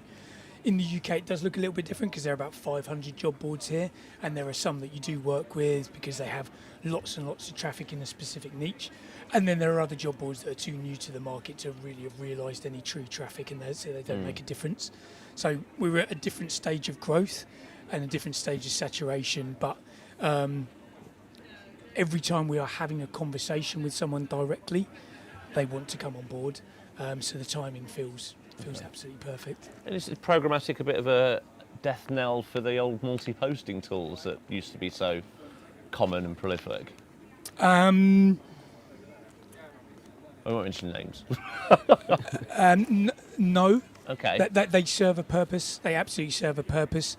So we will integrate with those multi-posting tools anyway. Okay. We will provide, because of the way our dashboard, which is called ClickCast, delivers and tracks information, we believe that the data that we can provide in terms of source tracking is better, is a step ahead, but the multi-posters have an advantage in the fact that they connect with maybe a wider array of niche boards that we would probably choose not to connect with, that are based more around client demand, as opposed to what we perceive as being the best ones to work with in the first place.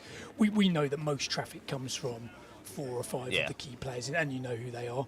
There are many, many other job boards in the UK market that serve a purpose and are doing a specific job.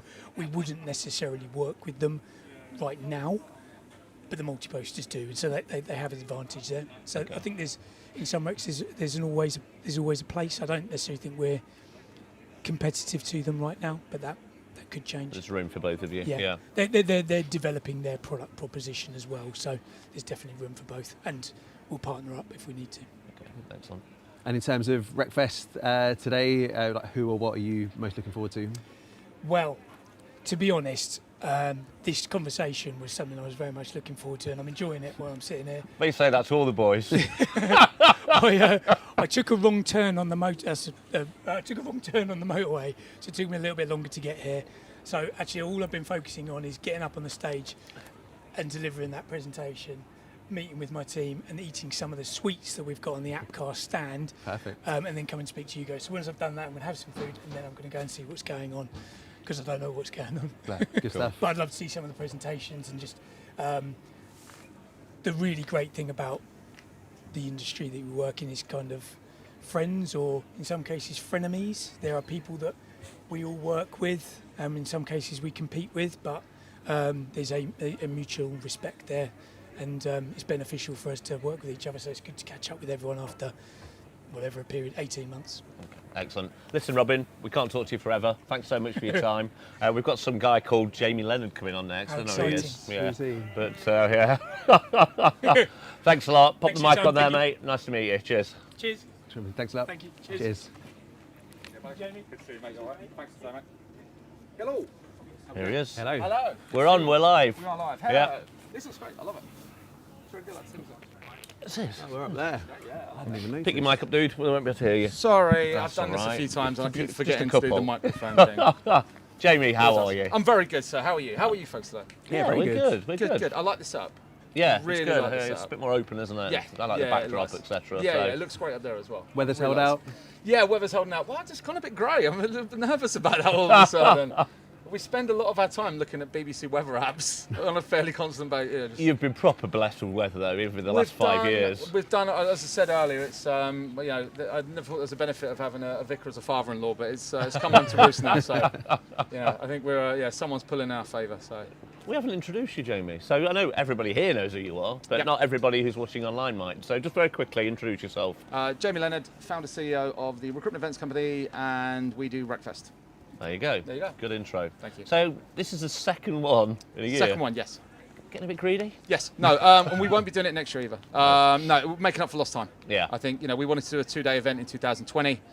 We had commitments to some of our partners and to our ticket holders. So we wanted to make sure we give them what they paid for. Yeah. But also, I just think there was such a good turnout the first time round. There was such a positive, and also you had the travel ban situation as well. When we went in July, a lot of companies still on the travel ban. So, we had a lot of emails and a lot of messages. It looked great. Shame I couldn't come. Okay, September we'll go again. So, yeah, we're happy.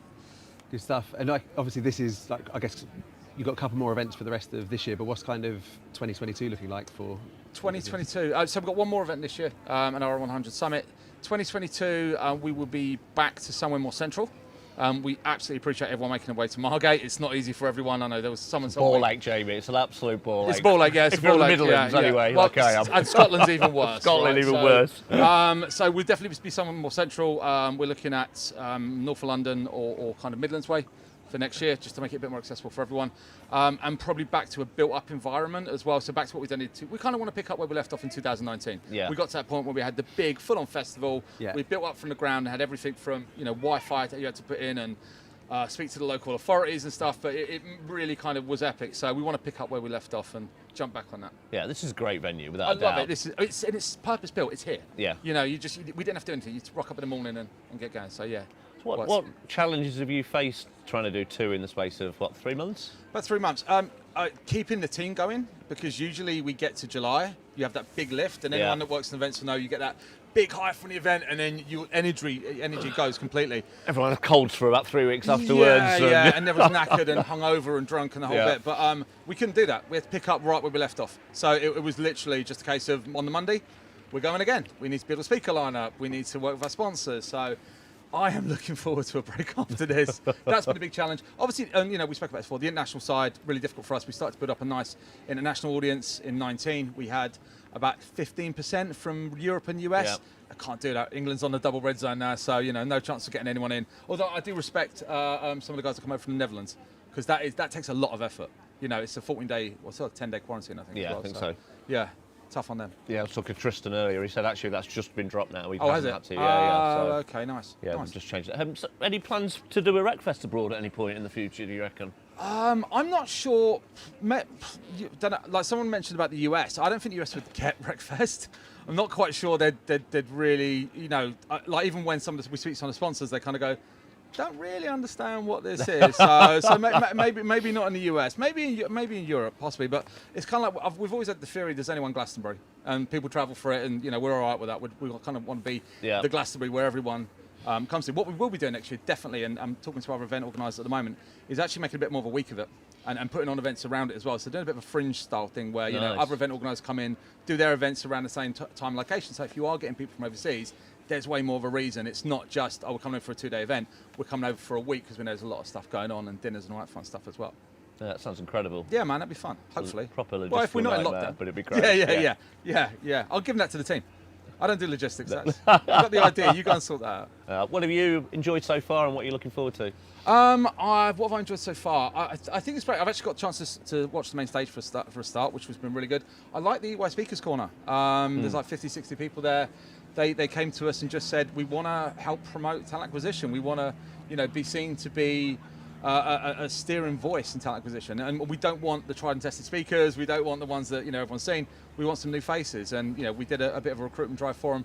Ended up with a bunch of applications and whittled it down to 9 that are here today. And they're young, fresh faces that are just going, I've got something different to talk about. I think that's so important because it is a risk, and I get why it happens because they'll put their hands up first. It is a risk that sometimes you see the same speakers all the time. Absolutely. And for you, it must be so hard to say no sometimes to get that fresh talent on stage because you've got those people who've supported you, they've been there when you needed them. Yeah. And then to kind of find those new speakers who are like, I'm scared of speaking, I'm nervous about speaking, they take more coaching. Yep. And actually it's easier sometimes to go, yeah, we know they'll nail it. Yeah. So they nail it every time. So. Yeah, I think you've got to have a blend that every time. You have to have a certain amount of, okay, we know these people, we trust these people, we know they're going to be great, and then, okay, let's take a chance on someone. I remember in 2018, 2017, Chris Ray had never spoken at an event before. We put Chris on. No, it was the first time when we met him at an event. He'd done a bunch of stuff around programmatic and some really cool stuff. And I said, have you ever spoke about this on stage? He was like, never been asked. And we put him as the headliner, and everyone went, number one, what's Anchor Trust? Yeah. We're like, no, it's not the butter company.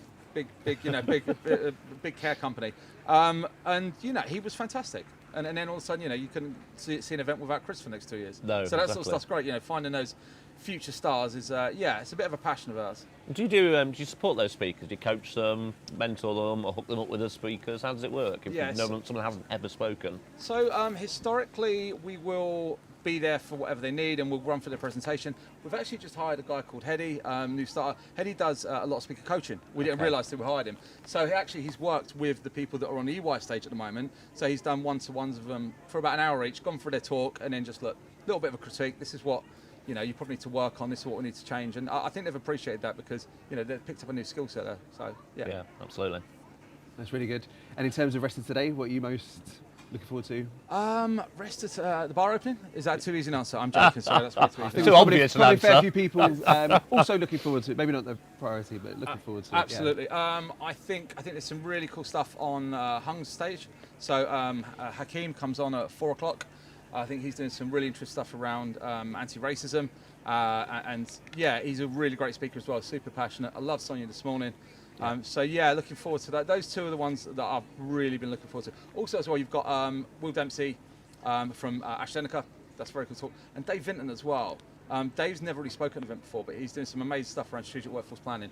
Very, very good guy, and definitely one to go and watch. I think we've got all three of those as guests. I think so, There you go. Yeah, so for those that aren't here and are able to see the There you stages, go. you'll get to meet the guests. Catch up with them afterwards. Absolutely. Excellent. Jamie, thanks so Thank much for you. your time. Thanks, guys. Really appreciate this. Thank you. That was great. Cheers. Cheers, guys. Thanks. Excellent. Cheers. Good to see you. Thank you. Right, we're going to wrap up for 10 minutes or so now. We'll be back at 12:40? 12:30? 12:40? I've got somebody making hand signals at me. I'm kind of used to that, but I didn't interpret them very well. 12:40. We'll see you in about 10, 15 minutes. Cheers. Cheers.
Hi, welcome back. I'm Alan Walker, co-founder of Udder, and I'm joined by my co-host extraordinaire, Gordon Smith of Hired, and we have Adam Pomeranki from the Post Office. Adam, nice to meet you. And nice to meet you guys as well. Yeah, really good to have you here. So obviously you've just finished your talk, your first time speaking at RecFest, which is really great to hear. Are you able, just for people who are on the stream, just to give a bit of an overview of who you are, your role, and why you're here today? So Adam Pomeranki, I'm the Senior Talent Acquisition Manager at the Post Office. I came today to speak at the EY Speakers Corner about my experiences kind of progressing my career mainly as a contractor, and then my first year and a half of creating and leading a function, what I did well, and to be honest, what I didn't do well, and the mistakes that hopefully people can learn from. Yeah. And I think mistakes are always the biggest learning, right? Because exactly. If you smash it, it could be down to timing, it could be because you're amazing, but actually you don't always learn anything from it. So what was a couple of the mistakes you made, and what did you learn from them, Adam? I think probably one of the first biggest ones that I made was I didn't learn to say no quick enough. Right. So I, obviously my whole career I've been in delivery, and you're there in the service.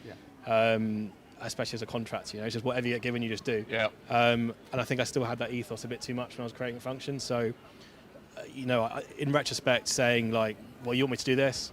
Okay, if you want me to do this, I'm not going to be able to do this. I think, that's probably I should have started that at an earlier point. But, you learn it with time. Yeah. And you've just moved into you're leading a function now. So we created it. So we've grown the function. So there's 8. We've just there's 8 of us now. Yeah, it's going well. And if you could, I guess, travel back and have a little word with yourself before you sort of took on that role, moving from being like an IC to suddenly having to lead a function, what advice would you give yourself? I'd probably say, obviously, apart from the learn to say no, I think make sure you empower your team. But I think there are probably a couple wrong hiring decisions I made that I think I would have probably made changes earlier. Because I think just hire the wrong people into the wrong roles. And I think when you have that, when you're leading a function, you go from being able to, stand at a more strategic level and deliver the things that your director wants you to do, to getting dragged down into the details and getting stuck in the weeds. And that just happened way too much for the past year. But so it does obviously have a knock-on effect if you put the wrong person in the wrong roles. And I guess looking at, sort of speaking about that, the people that kind of came on board, anything you learned from the hiring and interview process? Yeah, 100%. I suppose actually, do you know what? I've never been through so many recruiters before in my life. If you're a recruiter going for an interview, learn how to say that you can recruit. The amount of recruiters I met that just couldn't comprehend, comprehend how you actually recruit. How do you do your job? You'd think it'd be, you're interviewing recruiters. They'd know how to interview well, but they didn't. So a lot of people didn't. So you can really stand out if you can just very coherently say, this is how I recruit. I don't need to go into it now. But I guess it shows that you're taking it really serious and you care about your craft, you care about the role that you're doing, and you've actually got a sort of process and approach to the job that you're doing, as opposed to maybe some people are just kind of just turning up for the paycheck, potentially. Exactly. So how did so you set up a function at the post office, a TA function. What was there before? So we had 2 kind of advisors who they kind of just kind of turning the wheel. So we had almost all senior manager recruitment went out to agencies. Okay. I mean, to be fair to them, they were kind of managed by an HR function or an HR leader who wasn't a recruiter by trade. Yeah. So they weren't necessarily being pushed. I think they'd had 10 managers in the space of 3 years. So it was just going from function to function. It wasn't a TA function. It was always a part of HR. Yeah. So I think it was embedding that first of all, and just setting really clear expectations. Saying, right, I don't just want you to recruit. I don't just want you to post jobs. I actually want you to go out there and recruit. Yeah. And find these people yourselves. Provide a service. Be there in interviews. And I think that it had some really great tangible results really quickly. The time to hire when I first took the function over was 70 odd days, and we got it down to just over 30. That's good. Just by doing the basics right, like it's not rocket science. We're not brain surgeons. You post a job, you approach people on LinkedIn, you see if they're a match, and you interview them. Right? It's fairly simple. Did it take some embedding the new model with hiring managers because they were so used to being able to go out to an agency and the relationships they've probably had for years, some of them, to suddenly having an in-house function going, we're going to do this stuff now. What challenges did you have there? 100%. Yeah, like we. I think the good thing is we had an HR function or the business partnering function is really bought into what we were trying to do. And the company that I work for, Post Office, it's there's really nice people there. It's not as if you got a company full of egos that are just going to go off and just do their own thing. So I was fortunate in that sense. Like I've worked in other places where, it's like hiring managers, they have no time or interest in working with TA. They're just going to go off and do their own thing. They've got a recruiter they work with for 30 years. They're going to just work with them only. So I didn't have too many of those battles to face. But, pick your battles as well at the same time. So if there's a few people that want to work do that, you've got 150 recs to source between the three of you. So that's fine. So as long as they're on our supplier list, then that's okay. And how have you felt? How have you managed the transition from a delivery role into a TA leadership role? And how have you found that experience? Humbling, if I'm being completely honest with you. I knew that I was a good recruiter, but I don't think I'm a great manager yet. So that will come with time. I know it will. But I've learned a lot of lessons along the way that I spoke about in my speech. But I think it's important to remember that if you're doing this journey, especially if you're a delivery recruiter that's been doing this for 5-10 years, and you're really good at doing that, you're not going to be amazing at management straight away. No. It's learning those lessons. In fact, if you do think you're amazing straight away, you're probably not. Yeah. You've got no room for movement or development or growth, have you?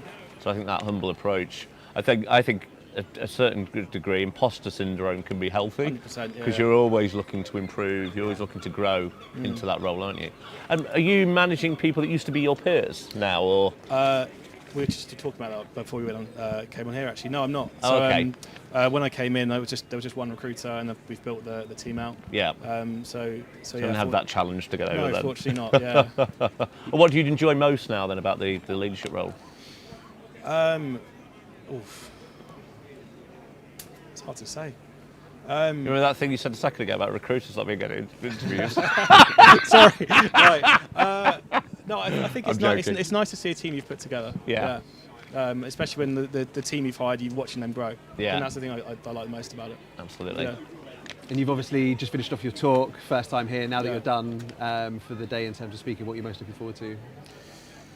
The bar's opening at 2:00, isn't it? So that seems to be a running theme with everyone we're speaking to. Recruiters, right? Yeah. But yeah, I think really I'm looking forward to watching the rest of the EY speakers, to be honest. Cool. Like showing the stage some great people. So yeah, looking forward to going back there. Okay. Adam, thank you very much. Cheers, guys. Pleasure. Great. Cheers. Thanks, Adam. Thank you. Cheers. Thanks a lot. Right, so next up we have Lisa Molinari and Raj Gill, and I can see them in the not so distant. They're going to pop themselves down. We're immediately live, guys, so game face. Hello. Good to see you both. So obviously we were just chatting beforehand. You've just come off stage, apparently had some really, really good feedback from the audience here at RecFest. But for everybody who's watching, are you able just to kind of give us a bit of an overview of who you are and why you're here at RecFest? Yeah, do you want me to go first? So I am Raj Gill and I'm the Talent Acquisition Manager at BT. And I look after two quite big areas, so it's consumer and the UK arm of Global. I'm Lisa Molinari. I am Global Talent Acquisition and Global Employer Branding for Colt Technology Services. Like I said, global remit, you name it, I look after it basically. And lots of projects as well, like critical hiring projects, etc. And apologise for anybody listening who didn't catch everything that Lisa said. The bar has just been announced on the paper. So you might see a rush of people in the distance, but hopefully you'll pick up Lisa rather than the announcement of the bar. And I guess, one thing that you were sort of speaking about today is, talent shortages have existed, for a long time, the ebbs and flows even before the pandemic kind of kicked off. But what are the sort of proactive measures that you really feel people kind of listening in could be taking to try and differentiate their brand in the current market where it is obviously super competitive right now? Yeah, so it is very competitive at the moment, and I think all organisations are competing for the same talent out there. So I think you have to think outside the box, and what can you do differently to make sure you stand above the crowd to everyone else. So things like what is going to attract that person. So looking at your employer brand, your EVP, looking at your culture, how can you sell that to the candidate? And I think it's really important that if you can move to a more proactive state and a more proactive model, how do you get the hook to talk to these candidates and ask them and make sure that they want to talk to you, as opposed to the other way around. You may not have a role today, but you may have a role in the coming months. And if you've already had that conversation, you can ascertain that right fit and make sure that they're already, the company that, so for example, BT is already on their agenda and they want to work for BT. And that proactivity, you kind of think that's a given. It kind of seems really obvious to those of us that work in TA. Yeah. Why do you think some organisations struggle with it? I think it's more around they potentially don't know what's coming for the future, and I think it's so easy to get into a very reactive state and only start recruiting as soon as a role has become available or approved. So how do you switch that mindset to say, actually, let's have a look at what's our skills for the future, and moving to not only hiring for what we need now. If we know what our strategic plan is, how can we make sure that the people that we're hiring today are equipped and right for the future and the future talent to our business? And how? I think it's about getting creative as well. Yeah. Like we were talking about on the stage. The example I physically gave was a Crack the Code video. So, we are trying to recruit coders into our organisation, but we don't pay, the best. Like we're not a Google, we're not a Microsoft, and we're not, an Amazon, if you like. So for me, I called a big meeting with the VPs and with the team, and I literally came up with Crack the Code. So I put myself in the shoes of a candidate on, what would make my head come up from, coding, sort of being behind a computer with my earpods in. If essentially the Crack the Code video is around they have to watch a video. There is a code within that video that they need to crack. They click on a URL and they're guaranteed an interview. I personally guarantee them an interview. So with that, again, it's proactive. Pipelining, it's just getting your brand in front of people again, so they go, oh, I didn't, who are these people?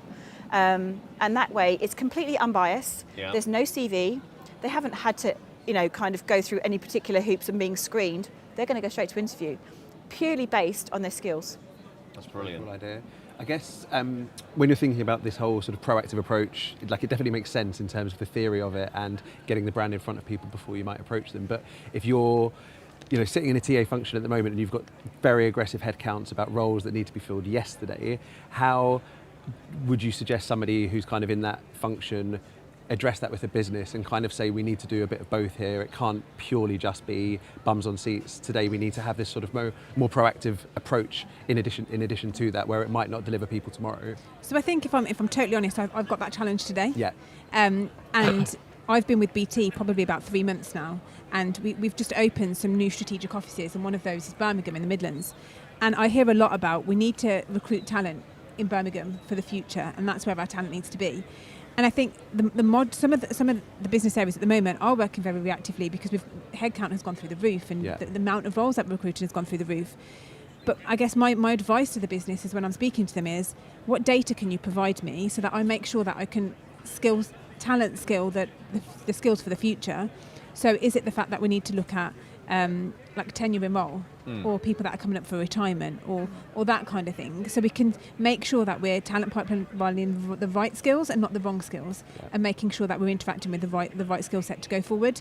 And using that approach has worked in a sense of I'm able to go out and find the right type of skill set for the future, but also having a look at which roles are really hard to fill for us right now. So those type of roles that we know that at some point we're going to have to recruit them. Yeah.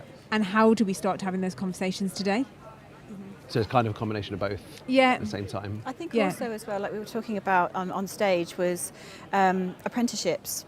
See, apprenticeships, ordinarily people automatically think, rightly or wrongly biased, is that they're for the younger people. But when we look at the pandemic and what it's done and how many people have lost their jobs and how many roles, I mean, we've got, 1.6 million unfilled roles in the UK today. It's insane. So how do you get creative on being able to fill those vacancies? And essentially, another way of doing it is through an apprenticeship scheme for the, not putting an age on it, if you like, It's changing that perception, isn't it? Because perception, absolutely. Mindsets, yeah. And changing the mindset moving forward, because everyone always associates apprenticeship schemes with young people. But how do we change that mindset to make sure it's open for all? Absolutely. A lot of the stuff you've just talked about, it tells me that both of you are part of functions, running functions, that are perceived by the business to be strategic. You're genuinely adding value to more than the let's just fill the last role that was open. A lot of TA teams aren't quite there yet, and some of them struggle to go from vacancy filling department to strategically valuable talent acquisition function. What ideas or tips have you got to help those type that are in the former move to be the latter and become more strategic? I think it's, from my perspective, we were very reactive. When I started at Colt, it was, outsourced. It was an RPO, and we had to bring the whole function in and start from scratch, essentially. And so it doesn't happen overnight. No. But I think if you have the right team and you have the right skill sets, like for me, I have a passion around employer branding and kind of getting creative, that creativity, if you like, but you've got some other people who are filling those jobs that the business need filled today. Yeah. But you've got some others on the peripheral side to say, okay, what can we be doing differently to pipeline skills for the future? And sometimes it is even about even if you don't have enough people to kind of put their head up, and you have a bit of budget, there are research companies where you can go to that can start talent mapping, market mapping, different countries even. Does it need to be, like at the moment we're looking at, do we need to backfill in the UK? We're global. Could it be open to anybody in India, in Germany, in any of the other, in Romania? Where are the skill sets? And that also helps internal mobility as well. Absolutely. And also it helps you have those proper strategic conversations with the hiring community, doesn't it? You provide them with data. You say, right guys, you're telling us to hire 100 of these people in this particular city, but it's so competitive, everyone's hiring them, everybody wants them, we're just fighting. But that's if where we the go here, creativity comes into when you've got like a video. I mean, a video can just, be, on a mobile phone. Do you know what I mean? You don't have to invest lots of money into it, and it's getting the hiring managers just to do a 1 minute, introduce themselves, what skill sets they're looking for. It brings it to life, and you can see who you'll be reporting into even. And you've obviously just kind of come to the other stage, Yes. chatting to us now that you've sort of done in terms of speaking. What are you both looking forward to for the rest of the afternoon? So I think it's networking with our TA colleagues, Yeah. and seeing what other talks there are around. So I know some of our peers are doing talks as well. So I think it'd be great to go and support them, because we had a lot of support for ours, and just kind of soak in the atmosphere and learn from our peers. Definitely. And have a glass of wine. Yeah. Yes. maybe. that seems fair enough. Just one. Yeah. And we've got the weather for it. But so yeah, thank you both very much. Thank you. Excellent. Thanks guys. I think next we have Hakeem Melon. That's right, yeah. Correct. Thanks both.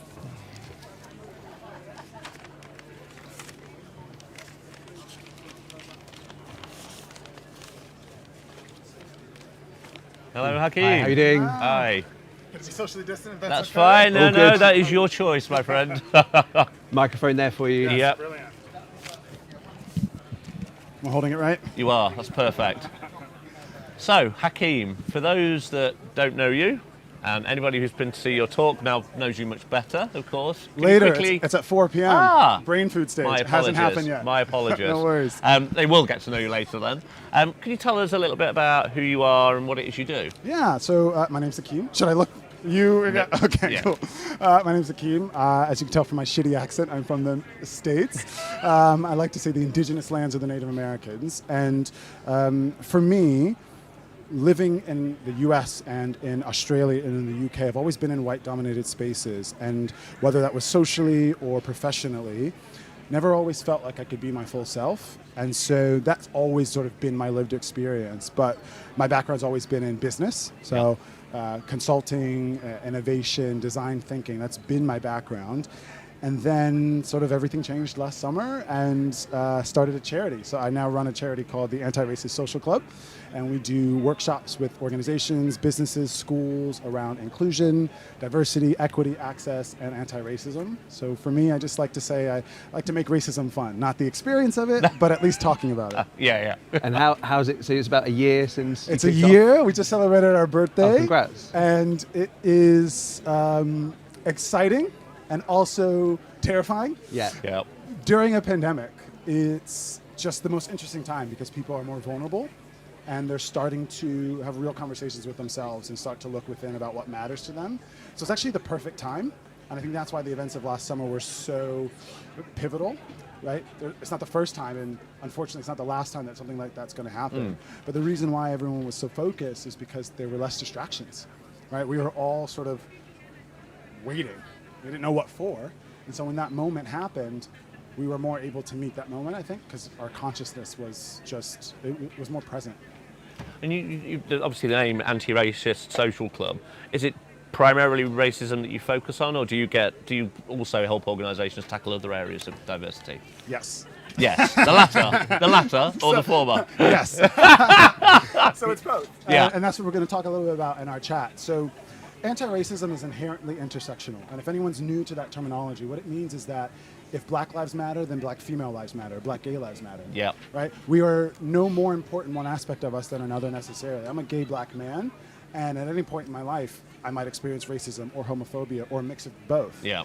And so imagine being a Black female lesbian, right? You have another layer added on as well. So intersectionality is the idea that our identity is intersecting, right? And so we start the conversation with the most affected group across the board, whether that's education, criminal justice, healthcare, and that's the Black community, right? The most disproportionately disadvantaged when you look at the statistics, just across the board. But as I mentioned, we're intersectional. So we're all about inclusion, diversity, equity, and access. IDEA, that's an easy acronym for anyone to remember. Yeah. And we try to make organizations more ideal for those who work within them or who attend them. And so we do talks across the board. We've done conversations about LGBTQ plus inclusion.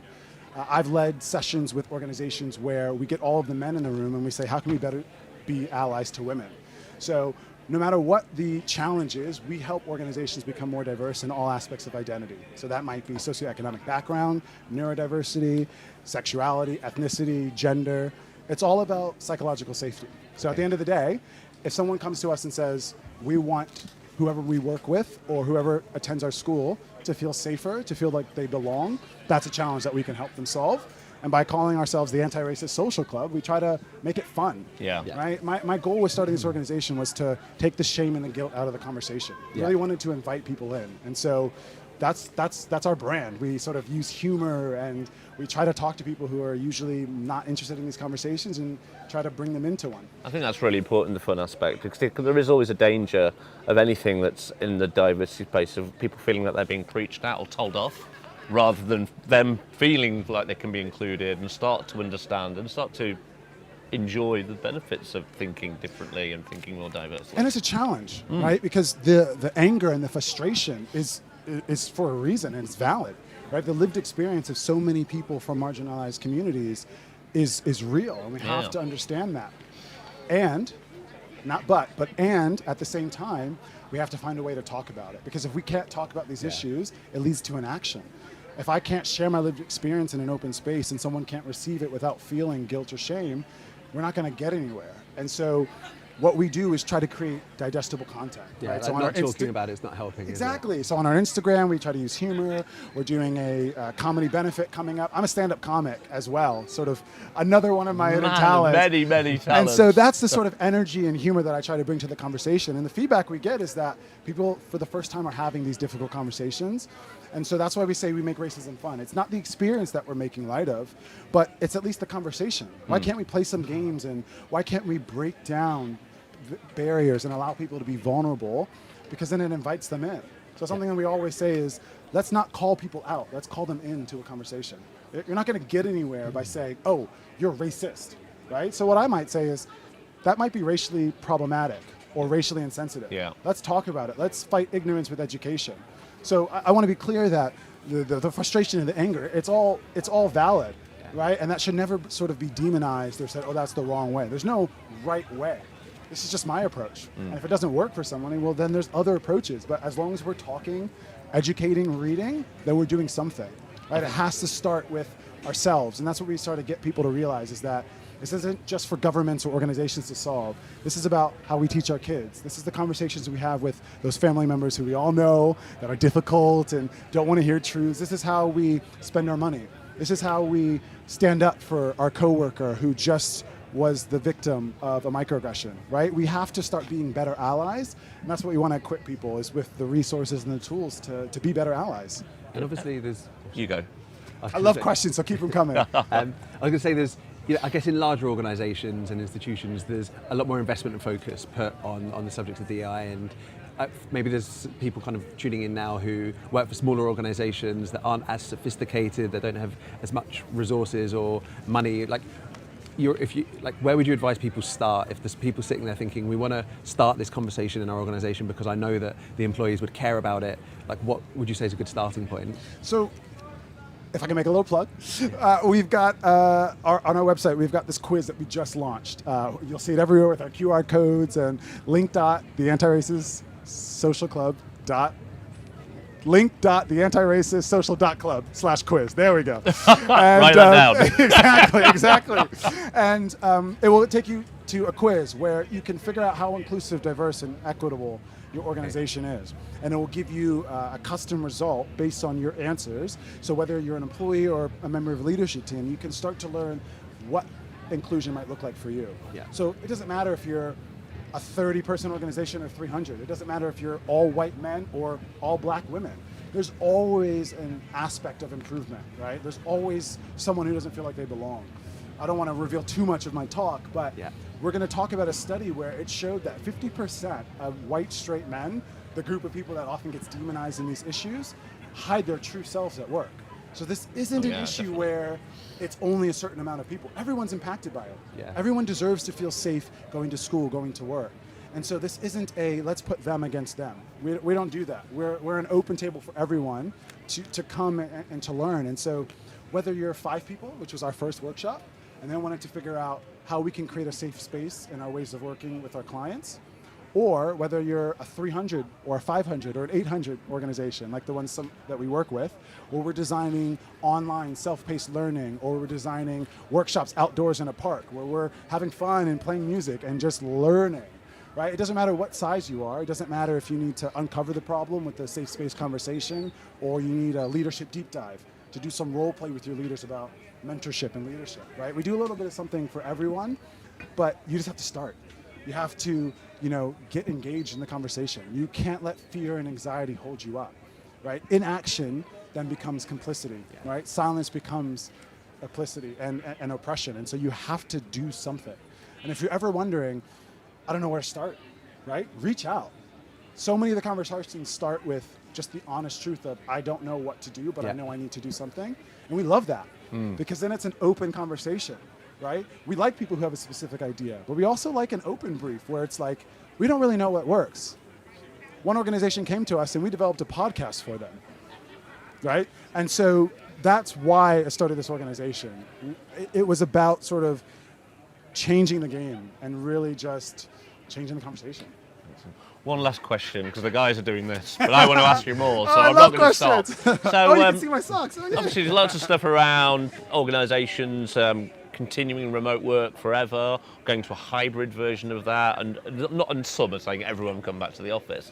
For those organisations that are sticking with either the hybrid model or the remote working model, does that have the potential to exasperate or improve inclusion issues, do you think? Very interesting question. And as a strategist and a design thinker in my background, I'm never going to speak on inconclusive data, right? We're still collecting the impact of this pandemic. But I did That's see... why I said potential. Exactly. I did see Rather than will it. I did see a great article last year, I think it was, and it talked about how working from home actually could disadvantage your more marginalized employees even more, because so much of the conversations that happen around the water cooler, so to speak, lead to then promotions or leadership roles, and those aren't happening, right? But on the other hand, people working from home has meant that they have had a safe space where they've been able to wear their hair or wear their dress as they want. I mean, I started this organization during a pandemic last summer, and after the deaths of Ahmaud Arbery and George Floyd and Breonna Taylor, I was experiencing racial trauma and I didn't know what to do with it. And because I was home and isolated, I needed some catharsis. And so for me, it was, let's create something. Let's create a website. I didn't know it would become a charity a year later, but for me, I just wanted to act. And the other reason was that I never felt safe in a workplace. I never felt that psychological safety, no matter where I was. I had really bad experiences at previous employers where I couldn't be my full self, which then impacted the work. I've had CEOs come and ask me, well, why does it matter if you're the only black person in the organization? That's just pulling the race card. Like real conversations still in 2021 where you have to defend yourself. And so for me, I said, you know what? This is an opportunity. So I used the work from home and sort of the pandemic, not to trivialize any of the chaos, but as an opportunity to step into the real world challenges. And so the same impact that this pandemic is going to have on businesses, it's happening with individuals as well, right? There's going to be pros and cons. And so I think it's all about starting, right? We'll let the data play out. We'll let the statistics be what they are. But at the end of the day, you have to ask yourself, is this a place where everyone can be their full self? And if it's not, then let's have a conversation. Let's figure out how to stop that and start being an inclusive employer. Excellent. Hakeem, thanks so much for your time. Oh, I wish we had more time. And we're going to get a real telling off if we don't wrap it up now. But, Fair enough. That was fantastic. Yeah, we'll thank chat you. again later if that's okay. Brilliant. And we can keep going all afternoon if needs be. Awesome. All right, cheers, Hakeem. Thank you so Nice much. to meet Put it you. here. Take care. Yes, please. Thanks so much. Thanks, guys. So I think we are going to take a 5-minute break and we'll be back with Dane Fox.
Hey everyone, welcome back to RecFest 21. I'm Gordon from Hired. I'm here with Alan from Udder, and Alan and I are here with Dane Fox, who is a resourcing business partner at Bupa. Welcome, Dane. Thank you so much for having me here today.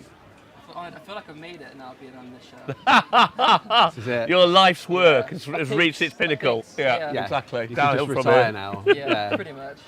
For those that haven't met you, I know you well. Gordon's meeting you, I think, for the Yeah. first time, but there'll be a ton of people hopefully watching online who'll go, who's this Dane Fox guy? So quickly, just introduce yourself, who you are and what you do. Yeah, so I'm Dane Fox. I've been in recruitment now for a good about 7-8 years. I've worked in some of the trickier sectors going from healthcare most recently, leisure, manufacturing, retail, sales, you name it.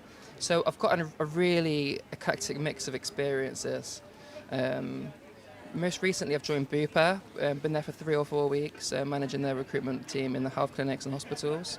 So that's been a good fun. And then previous to that, Nuffield Health. Okay. Yeah. Wow, you've had a busy time over the last couple of years, I haven't you? have, yes. So, you go, Gordon. sorry. I was gonna say, I guess, obviously, Nuffield, Bupa, major healthcare providers, stating the obvious by saying the last 18, 20 months we've probably been quite busy for those organisations. Like, how have you found it working in the healthcare space? It's been mad. So this year alone at Nuffield Health, we hired about 3,000 people. Wow. So COVID just made the need for healthcare services to rocket their recruitment. And then with the gyms as well, we had to move them all from the gyms, or give them the option to move from the gyms, and put them into the hospitals to do everything we could to combat the crisis with the NHS. And what are the sort of kind of biggest learnings or sort of takeaways if you could kind of take a step back and look at everything that's happened? Biggest learnings is just you need to look after yourself before you can look after others. There's a lot of panic stations, and then if you panic, sometimes you can make the wrong choices. So just being calm, measured, getting everything in order, and then every action you take is going to be the right one. Well, that's the plan. Yeah. Do it with a smile. Be that floating swan, the graceful swan. That's the epitome of recruitment after all, eh? Absolutely. Yeah. So you're in an incredibly competitive sector. Sometimes really hard to fill roles. They might, on the outside looking in, not always be the most attractive roles for people. So it's difficult to hire, is the kind of summary of what point I'm trying to make. How do you, in that world, be competitive? How do you find talent? How can you be creative in what you do? It's funny because in our world, most of our competitors are pretty much the same. Yeah. Especially with hospitals, we recruit nurses, surgeons, GPs, you name it, their staff. What makes you stand out above all is people. People forget that. It's a relationship that you're committing to. So they buy into you as a recruiter, they buy into the hiring managers, they buy into the onboarders that are supporting that person coming through the process. Don't get me wrong, everyone comes to work for money, but money is not the be-all and end-all. Without being too geeky, I've got a psychology background, but it's the intrinsic motivations that I try to hone in on. So what is your why? Why do you come to work? Let's try and make the benefits that good that you can forget about those, come to work, do your job, and love it. And then naturally people are going to gravitate towards that. I love recruitment, and that's why I'm here today. Well, that was my next question was going to be, why are you here today? Yeah. So I'm here today because I truly believe that by networking, sharing ideas with other people, you can learn so much, no matter who or what level there is. And it's a chance to let our hair down as well. Like, recruitment's so fast-paced too. Yeah. Like, having that day for yourself with like-minded people is brilliant. But then equally as well, so I'm speaking today, of course, and I'm here with you too. So I want to be able to impart some of my learnings. And if somebody goes home today with one thing, then I think I've achieved something. What's the topic of your talk? So it's a bit of a brash title, to be fair. It's how to achieve 100% in recruitment, which is aspirational. I'm not going to lie. I'm 4 weeks into my new role at Bupa, so I'm taking my learnings from the past. But I've got 8 pillars, and I think if you stick to those 8 pillars, you should be on track to get to 100%, if not close to that. Yeah. Okay. Quickly then, what are the 8? So quickly, the 8, okay, I'm going to list them. So hiring manager, collaboration to create a seamless candidate experience, diversity and inclusion and having people belong to everything, and creating a seamless, using technology to make the hiring process more value added, The fourth one is going to be the EVP and employer brand. Fifth one is going to be changing your service from a reactive function to a proactive. Of course, so long gone are the days where we had administrators waiting for things to fall onto our lap. Then we've got the sixth one, which is, I'm quite nervous now. That's all right, it's not a test. Following the data to make improvements. Nice. Leaning away from quantitative measures to qualitative measures. Yeah. Another one as well. So for me, I'm Dane Fox. I may work in recruitment, but I'm part of the whole piece. So it's focusing on retention over recruitment, because you can constantly recruit. It's that leaky bucket. Yeah, I was going to say. I was going to use that exact phrase. If you try to fill, if your bucket's got holes in the bottom, you're never going to fill it, are you? Yeah, exactly. So I think that if you go after those, then your recruitment process should be seamless. So if you get the opportunity today and you're not here to watch my talk, it is at 2:30, but do watch it online. And then if you want to have a conversation, so my name's Dane Fox, follow me on LinkedIn. I respond to everybody. I love talking to people, hence why I'm here today. So by all means, do reach out to me. I'm definitely not scary, as you can tell. Dane, thank you. That's Thanks brilliant. very much, Dane. Thanks for your Thank time. you. Cheers. Yeah. All right, take care, Dane. Thank you. So next up, I believe we have Patricia Yanez. Is Patricia with us? Patricia, come and join us. Hi, Patricia. Hey. How are you? Nice to meet you. Nice to meet you. I'm good. Good. Yeah, very good, thank you. So we are live. Pop your lanyard just down there on the floor out the way for a second. Lovely, thank you very much. So Patricia, for those that might not have met you or might not know you, could you give us a quick intro as to who it is you are and what it is you do, please? Who am I? Yes. Yeah. So my name is Patricia. I'm the talent acquisition partner for UK and expansion markets at Void Technology. So it pretty much means that whatever will be thrown at me because of this expansion thing. So yes, and Void Technology, for those who don't know, is within the micromobility sector, Swedish 3-year-old scaling up company. So we're very busy. I mean, micromobility is a pretty crazy sector at the moment, because I guess there's that sort of like race to be first to market in different countries, and I'm imagining that probably has a pretty big impact on your workload and for you and the team. Yes, because I'm the expansion market, so pretty much I'm responsible of creating the teams in every new market where we are launching. So as you can imagine, it's very hectic. There's a lot of wine involved, but yeah, I mean it's always something new to learn, a new challenge to tackle. So yes, it's really, really good. For the uninitiated or stupid, micromobility, explain it to me. So, you know those scooters around the city? So that's part of micromobility, or the e-bikes. Yeah. So we're tackling the pollution. We're extremely focused on being sustainable. We are at the moment in 21 cities, so not London yet, but still. So it's all about making cities made for living. So 15 minutes trips. Yeah. And especially now with the whole COVID situation, it has been a really good benefit to have this as an option, because some people don't want to go into the underground or taking the bus. So just grab a scooter and you can, you're off. Yeah. RecFest, are you new to it, or are you a long time attendee? Well, I'm still kind of the newbie, and I was here the last time, so this is my second one. Okay. And you're here speaking? Yes. And what are you speaking about? So at 3:30, I'll be in the speaker's corner talking about our expansion in Spain. Right, okay. What's the kind of, just summarise it for those that aren't going to get the opportunity to see that? So it's all the challenges that we came across when we were on the expansion mode. And I will go through what happened, where are we at the moment, and how we adapt to the market as well. And as someone who looks after the UK and expansion markets, what differences do you see between those two? Oh, a lot. Yeah? I mean, well, we're recruiting for both white and blue collar, but you really had to adapt to the different cultures and the candidates, the markets, which everything has changed in the last 18 months. So it's very candidate driven right now. But for example, in the UK, everyone is used to video interviews, getting the link, join from whatever. Yeah. And then, for example, in Spain, a lot of people had never done that. Really? And also language. I mean, you had to adapt to the cultures. In Spain, obviously, we're Swedish.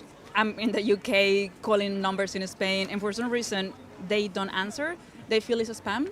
Yeah. I don't know what's going on in between the UK and Spain, but I will have to call, send an email, WhatsApp, and you're like, it's not a spam, just answer me. Yeah, I guess it's the same. If I had a call from Spain, I don't know anyone in Spain. Why is somebody from Spain ringing me? You might think the same, so I get that. Well, I'm curious. I will be like, hello. What Maybe do you you've won the want? Spanish lottery. Yeah, exactly. You never know. I mean, but yeah, exactly. Everyone is different. At the moment, we are launching in Belgium and Netherlands, and again, it's also a different culture. You had to adapt to all these people. I mean, in Spain, you can ask lots of random things, and I really get to know them. I mean, it's culture fit. Yeah. So sometimes you say, well, tell me who you are as a person, what do you like to do? But then in some other countries, it will be like, oh, this is Why are you being irrelevant. so nosy? Yeah. Exactly. It's like, I can do the job, right? Yeah. And for anyone, So- sorry. Yeah, so I mean, you had to adapt. I was just going to say, for anybody who's in a TA role and is suddenly tasked with, the responsibility for expanding, and they're suddenly going to have to start hiring into new countries outside of the UK, and they've not done that before, are there any kind of words of wisdom that you'd give to somebody just kind of stepping into that role for the first time? Well, yeah, get your facts together. I mean, you're gonna have to be able to sell, and why will people should join the company. Take a step back sometimes. I mean, I know there's going to be lots of challenges, blockers, frustrations, moment, and things like this. So you have to stay calm, have an open communication with every single person involved. Never assume anything.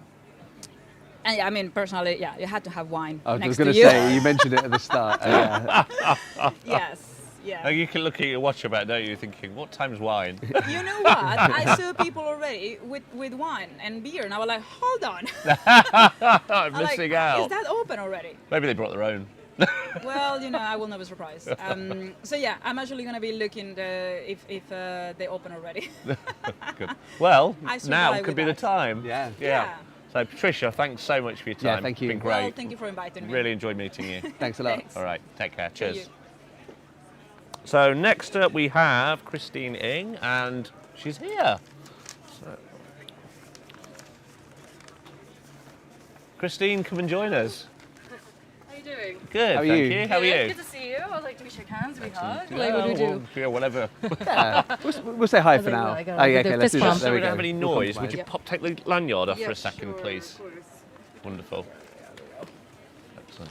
So, Christine, we are live. We're Cool. straight in, no prep time Yeah. whatsoever. What are you doing here today at RecFest? I suppose networking and seeing people in person Yeah. after the last 12, 14 months.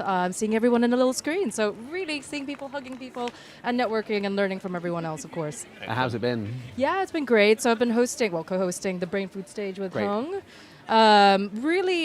Really inspiring talks so far this morning. So again, because I'm bound to one stage, I'd love to go and replicate myself and go to 3 other stages as well at the same time. But yeah, it's been great. So as well as hosting a stage, some people might not know who you are and what your day job is. Just Yeah. do a quick intro, Christine, Sure. to you so- and your career. Sure. I'm Christine. So currently I'm head of talent and media at a quantum computing startup called Quantum Motion. And I've spent 8 years in the talent world. What did Quantum Motion do? So, good question. I'm still figuring that out myself. So they are a quantum computing startup and more focused on hardware. So we're building kind of silicon chips in cryogenic temperatures, which is minus 200 degree temperatures, to build scalable quantum computing. Wow. And hoping to democratize it to the masses in a couple of years' time. Wow. So obviously, your prior role, where you worked for Yes. quite a few years, was Yeah. the Financial Times. Yes, so the FT for 3.5 years Yeah. before that, which is when we met, of course. So quantum computing is apparently going to be a game changer, isn't it? Yeah, well, I think which is why I joined. I mean, I honestly don't know what it was. I think it was between that and also another web development role. But yeah, I started Googling what is quantum computing. And I thought, you know what, this is so scary. It's so different. It's something I've never done before, and which is why I took the role. So ask me again maybe in a few months' time. I'll give you some more concrete answers. And if there's people kind of watching now who are in the TA space, Yeah. maybe thinking about making a move and Yeah. trying to do something different, because that's quite a big pivot going Yeah. from FT to a quantum computing Yeah. company. Like, how did you approach that? My God, honestly, I wasn't really looking to move yet. I think after last year, the talent world was completely shaken. No one was hiring, and we saw a lot of people being put on furlough, a lot of redundancies. Actually, I was put on furlough myself as well. And I think after that, you kind of just had to rethink where you wanted to go in your role. Do you want to continue being a recruiter? And I think for me, I just kind of mapped out where I kind of saw myself in the next 3 to 5 years. Really, I think is moving away from the traditional day-to-day recruitment, and moving to more like employer branding aspect. So hence why my current role kind of encompasses media, really, as employer branding. And I know I kind of want to also do more people stuff as well. So looking at internal mobility, we had a really great speaker earlier in Google Dave. He talked a lot about internal mobility. So I think also personally, what are my goals and where do I want to move into? Because I think you can fall into the trap of just kind of moving to another company and doing exactly the same role but a different tech stack, for example. What have you found the biggest challenge moving from an organisation like the FT? I used to work at Pearson, by the way, so we understand the wider organisation at one point.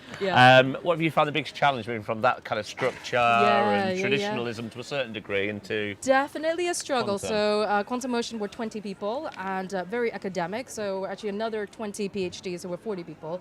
So I think it's moving from a lot of meetings and I think especially to a more strategic role, you find you're not in back-to-back meetings, you're not on so many candidate calls at the same time. I think personally the first 2 weeks is actually asking the right questions, right? Knowing, what can you get stuck on, because I think you can fall into the trap, into rolling out a new ATS or talking to all the employees, and you can find so many different things to get stuck on. But also I think just remaining quite strategic. But I think one of the biggest challenges, I think, to answer your question, is because my managers, who I report straight to the founders, are quite hands-off. So it's also kind of myself finding the motivation and also like ensuring that by the time I catch up with them, I give them actually the insights that they need. Because you also, again, fall in the trap. So I started running recruitment ads, for example, and saying, this is what the recruitment pipeline looks like. And I don't think they really care about that. They just want to know, are we hiring someone or are we not? So I think that's the biggest challenge, is also figuring out where to get. It's a big change, isn't it? You go from probably to a certain degree knowing exactly what you were going to be doing day in, day out at the FT. I mean, surrounded by other TA colleagues, etc. So suddenly you start the day and you're like, I'm kind of deciding what I'm going to do with my day. Exactly. And it's a different mindset, isn't it? And like also, they don't have, we don't have a Glassdoor page or even a Twitter page. So I started setting up the Twitter page, and we haven't posted anything yet. But when we start, you realize you got to commit. You got to do like, three things weekly. So am I ready for that at the moment? Probably not. I'll probably wait until I've embedded myself fully and really understand the culture a bit more. So it's been quite different. What are your hopes for the job? Oh my God, I suppose helping them to, firstly, employer branding and getting them less academic and to have a really great brand to attract candidates not from the academic world. And secondly, they're going to fundraise as well next year, so helping them position themselves as an employer of choice. I think the challenge we have is there's only 3 or 4 companies in the space, which is Google, Intel, and a company in Australia. So, if we're one of the few, movers and shakers here in the UK, how can we establish our names within, synonymous to quantum computing here in the UK? So that'll be the first thing I think I want to do.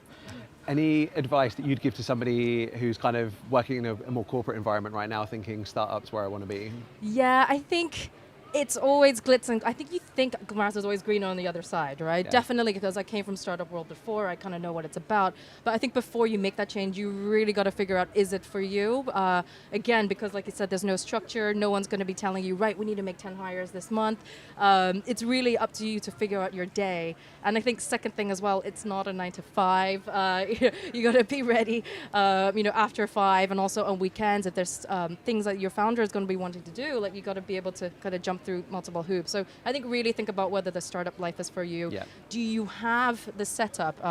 Thankfully I don't have a family, and I think this might be my final startup role. I don't know yet, but if you're also at that age where you're thinking of settling down, like is a startup actually right for you as well? So multiple things I think you got to consider. Yeah, really, really good feedback. Ask me again in a couple of years' time. Let's see. Excellent. What else are you hoping to see today? Oh my God! I think hopefully some more people, because I've been in that stage and I think it's so dark in there as well. But some sunlight would be great. No, but definitely I think some networking and then catching up with people that I haven't seen in a while. Definitely, Christine. Cool. Great to meet you. Really good to meet you. So much. Good to catch up. Yeah, Take care. Cheers. Shake hands. Thanks, Christine. Thanks. Good to Cheers. see you. Take care. Soon. Well, that's us for now. For the next 50 minutes or so, we'll be back at 2:30. I can't tell the time, that's only 40 minutes. And our next guest is Will Dempsey from AstraZeneca. So we'll see you at 2:30. Cheers.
he was like, I need crew because Andrew's going to have like loads of things to get out and blah blah blah, and I'm like, okay, but okay.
Yeah.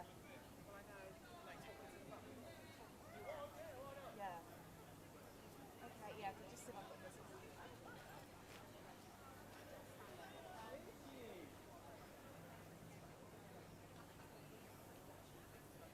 Alright, so what you need to do, you know the main school gates on Ladies Mile?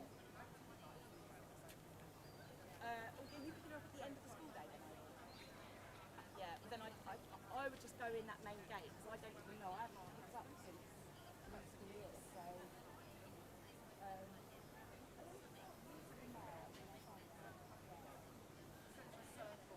maybe get more square. Yeah, you're not on there anymore. I think it's main school gates now, so I'll text now and I'll find out.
Hi, welcome back. I'm Alan Walker of Udder. I've got with me my co-host Gordon Smith from Hired. We're here at RecFest doing the live lounge in beautiful sunny Margate. And we have with us Will from AstraZeneca. Will, great to meet you. Nice to meet you. Thanks for having me. No problem at all. So for those who might not know you, or know what you do, could you tell us a little bit about both? So who are you and what do you do? Absolutely. So my name is Will Dempsey. I work for AstraZeneca. So we're probably best known for the most elaborate employer branding campaign ever conceived, which is a global vaccine rollout. So I work for the talent acquisition group, AstraZeneca. We are mainly focused around 3 sites across the UK, US and Sweden, as well as then have talent acquisition folk across around 18 other countries. Also, I lead what we call the External Resource Management Systems, Processes and Candidate Experience Group. So I manage our RPO relationships, our MSPs and other various strategic suppliers. I also manage our processes, compliance standards, etc. And then also Can Experience has been a big focus for us over the past kind of 2 years or so, and we're in the sort of transition phase at the moment from we called it a project, whether that's right or wrong, and we're moving that now into sort of a BAU phase, so I'm kind of leading on that area as well.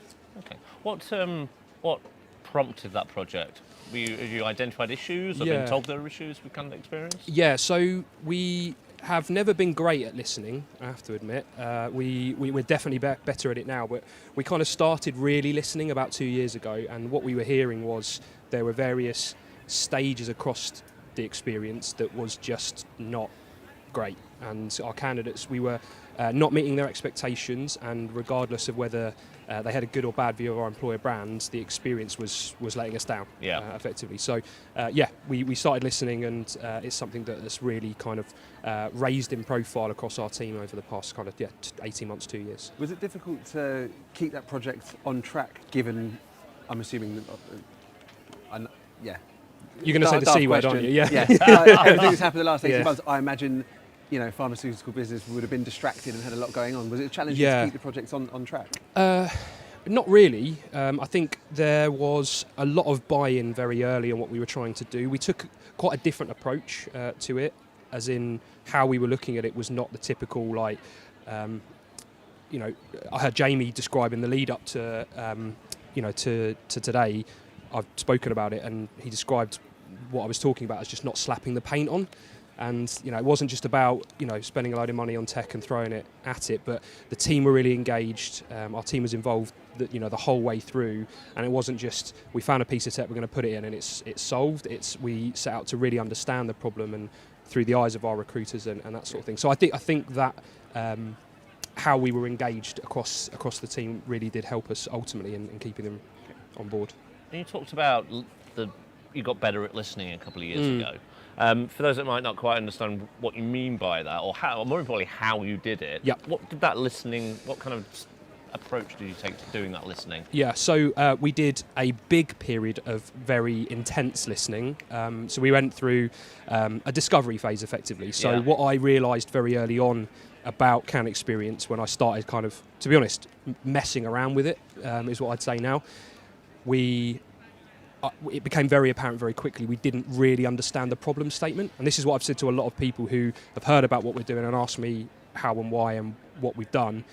The problem statement was the bit that really we spent a massive amount of time on, way longer from what our partners who we did this with, PH Creative, who we work with, we spent a lot more time doing that. So probably we spent 9 months of the last 18 just literally talking to candidates. Kind of starting to define that problem. Yes, really define it. And because I think like everybody, we were kind of guessing what they wanted and guessing at what point it was right or wrong to do something, and that was just completely the wrong way around things. And we started listening to our recruiters as well, and actually what they see and hear, and they're the eyes and ears for us out in the process, and they hear what candidates are saying every day and the in the moment stuff rather than the feedback after the fact. So that really was the another key for us. So the problem statement was the key focus. And how do you, because I've definitely worked with companies before, TA teams, where the recruiters, the recruitment team could probably be acutely aware that there's problems,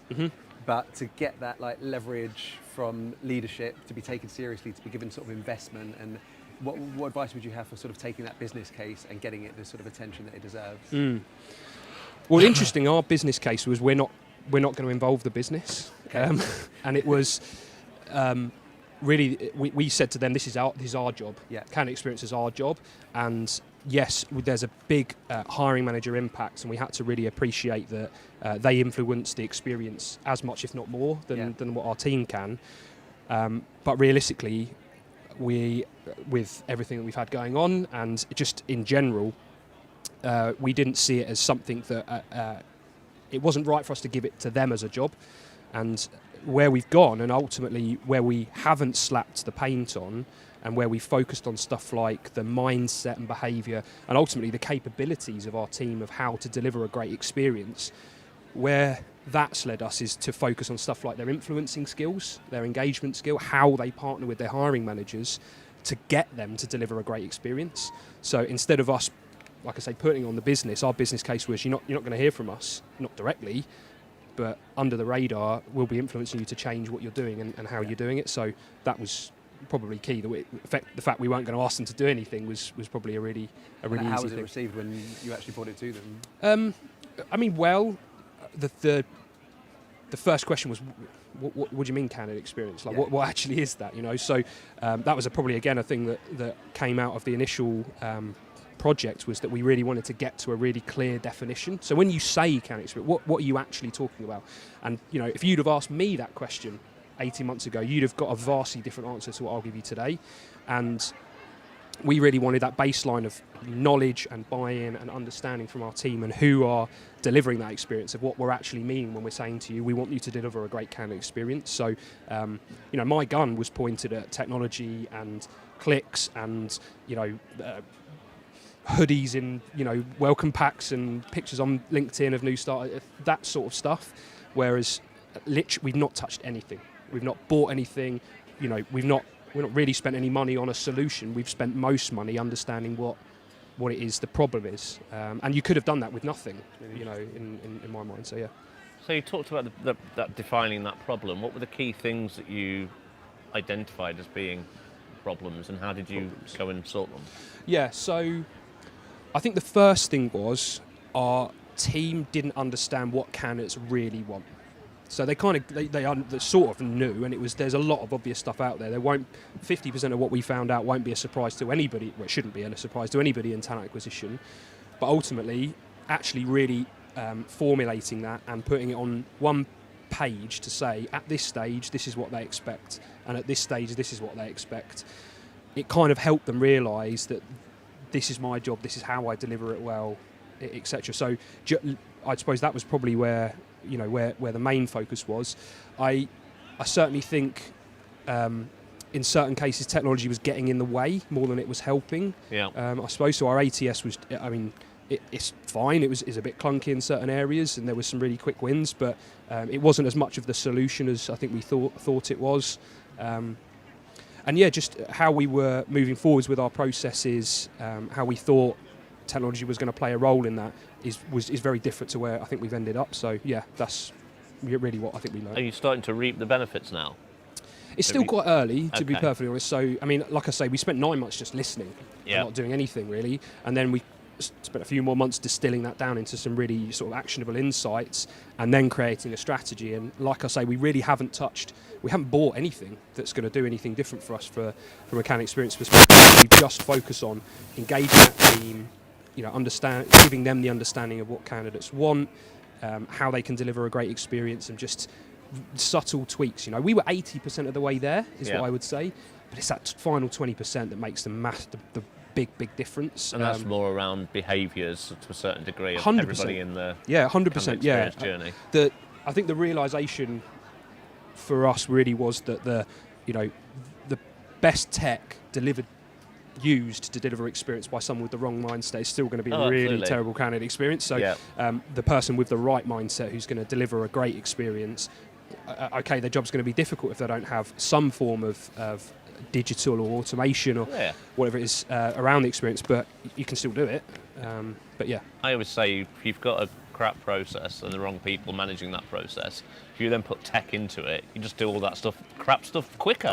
Yeah, yeah. No, I totally agree. Still crap. Yeah, and do you know what? Like, candidates they don't necessarily always want it quicker. You know, that's the other thing. Like the tech was speeding stuff up where the candidates were like, slow down. You know, and you know, in a lot of cases, what they were telling us was that I'm actually really reasonable as a candidate. I can accept that stuff takes time, and I can accept that you'll get me a quick, direct answer, but a really detailed one with constructive feedback and where I've got something actionable and some insights I can take away with that takes longer. I get it. Yeah. I'll give you that time. I just want to know. But where I want to we're know. at. Yeah. It's all right having a timeline that's long, as long as everybody knows it's long and understands why. Yeah. Yeah. No, exactly. Yeah. So we boiled it down. We now work around 4 key principles.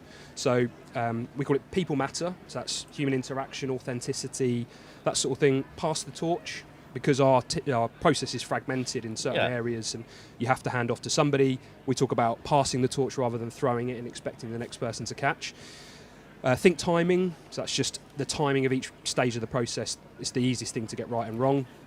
And then make moments matter. So the moments that really matter in the process, if we just focus on them, it's a great experience regardless of what happens around it. Right, excellent. Great to finish off with a few practical tips. Yeah, brilliant. Really, really useful, but thank you so much. Thank you. Cheers, Will. Cheers. Thank you. Thanks, Will. Thanks very much. Yeah, likewise. Right, so next up, I believe we have Tara O'Brien. Is that Tara O'Brien? It is. Hey, Tara. Take a seat, Tara. You grab the mic. Keep it like just below the chin. Just below the chin, right, like that. Well, firstly, nice to meet you, Tara. Yeah, you too. For those that haven't met you or don't know you, could you tell us all a little bit about who you are and what it is you do, please? Sure. Okay. So, am I looking over here? To me. To you. To us. Okay. Yeah. So, Tara O'Brien. I've been in the recruitment industry for my entire career. So, joined agency at 21, so quite a long time ago, over 25 years, in fact. Always an agency up to director level at my previous agency, which was specialising in healthcare, medical, life science, commercial recruitment, so sales and marketing recruitment. Decided I want to move out of agency quite a lot later than most people, I think, around here. Went to work for the NHS because I wanted to do something different, and I really enjoyed that sector. So went to the NHS just over 2 years ago for Oxford University Hospital Trust as recruitment manager, talent and recruitment manager. And I've recently been seconded for 12 months to Oxford Health, which is the other trust in Oxford, as head of resourcing. So I guess, in a way, I've moved quite quickly within the NHS, having been there for such a short amount of time. But the agency background really brought a lot of experience. And the NHS is, I guess, really trying to move forward and change the way they recruit. And so my agency background has been quite attractive to them, I guess. Great. So, and why are you here at RecFest? Well, a combination of things. I also have a business I work in part-time, so I work 4 days for the NHS and a day for my own business, which is consulting and advising on recruitment strategy. So I'm here in a combination of things, actually. One, for myself, just to meet people, build relationships, see what's happening in recruitment. And I guess I always like to keep abreast and see what's changing and hear speakers. I think if you're not constantly learning, there's a problem. Yeah. And also, as part of the NHS, we're certainly looking at tools, techniques, strategy, ideas. So I'm going to be having a talk to some of the suppliers here today and some of the technology and all of those kind of things, just to see what's happening. Yeah, great. And who have you seen speakers-wise that you've really enjoyed? So I've spent quite a bit of time on this, I forgot what the stage is called, the EY. The EY stage, stage. I've spent quite a bit of time there. So that was really interesting. So there was a really great girl on diversity and inclusion. Actually, there's been a couple on that topic. But one in particular, she had recovered from an injury. And has a disability now, and also talked about being disabled and gay, and how that has affected her, and that was brilliant. That was really interesting, actually, to hear from her. So who else have I seen that's been really good? They've all been really good, actually. I think the thing is, everybody brings something different and something unique, and that's what that's what we're here for. Yeah, absolutely. Yeah. You mentioned maybe waited a little bit later than some people do in their career to move that from agency to client side. Is there any sort of advice you'd give to anyone else who's kind of in that situation, maybe thinking, I'm kind of in agency now. This is where I'm going to be to sort of make that move. Well, I mean, I certainly thought that. I genuinely had got to the point, especially as a director, I'd got to the point of thinking, this is me. Yeah. And I guess actually the thing that made the difference for me was, I was studying for a master's, and I just woke up one day and thought, actually, I don't want to finish my career.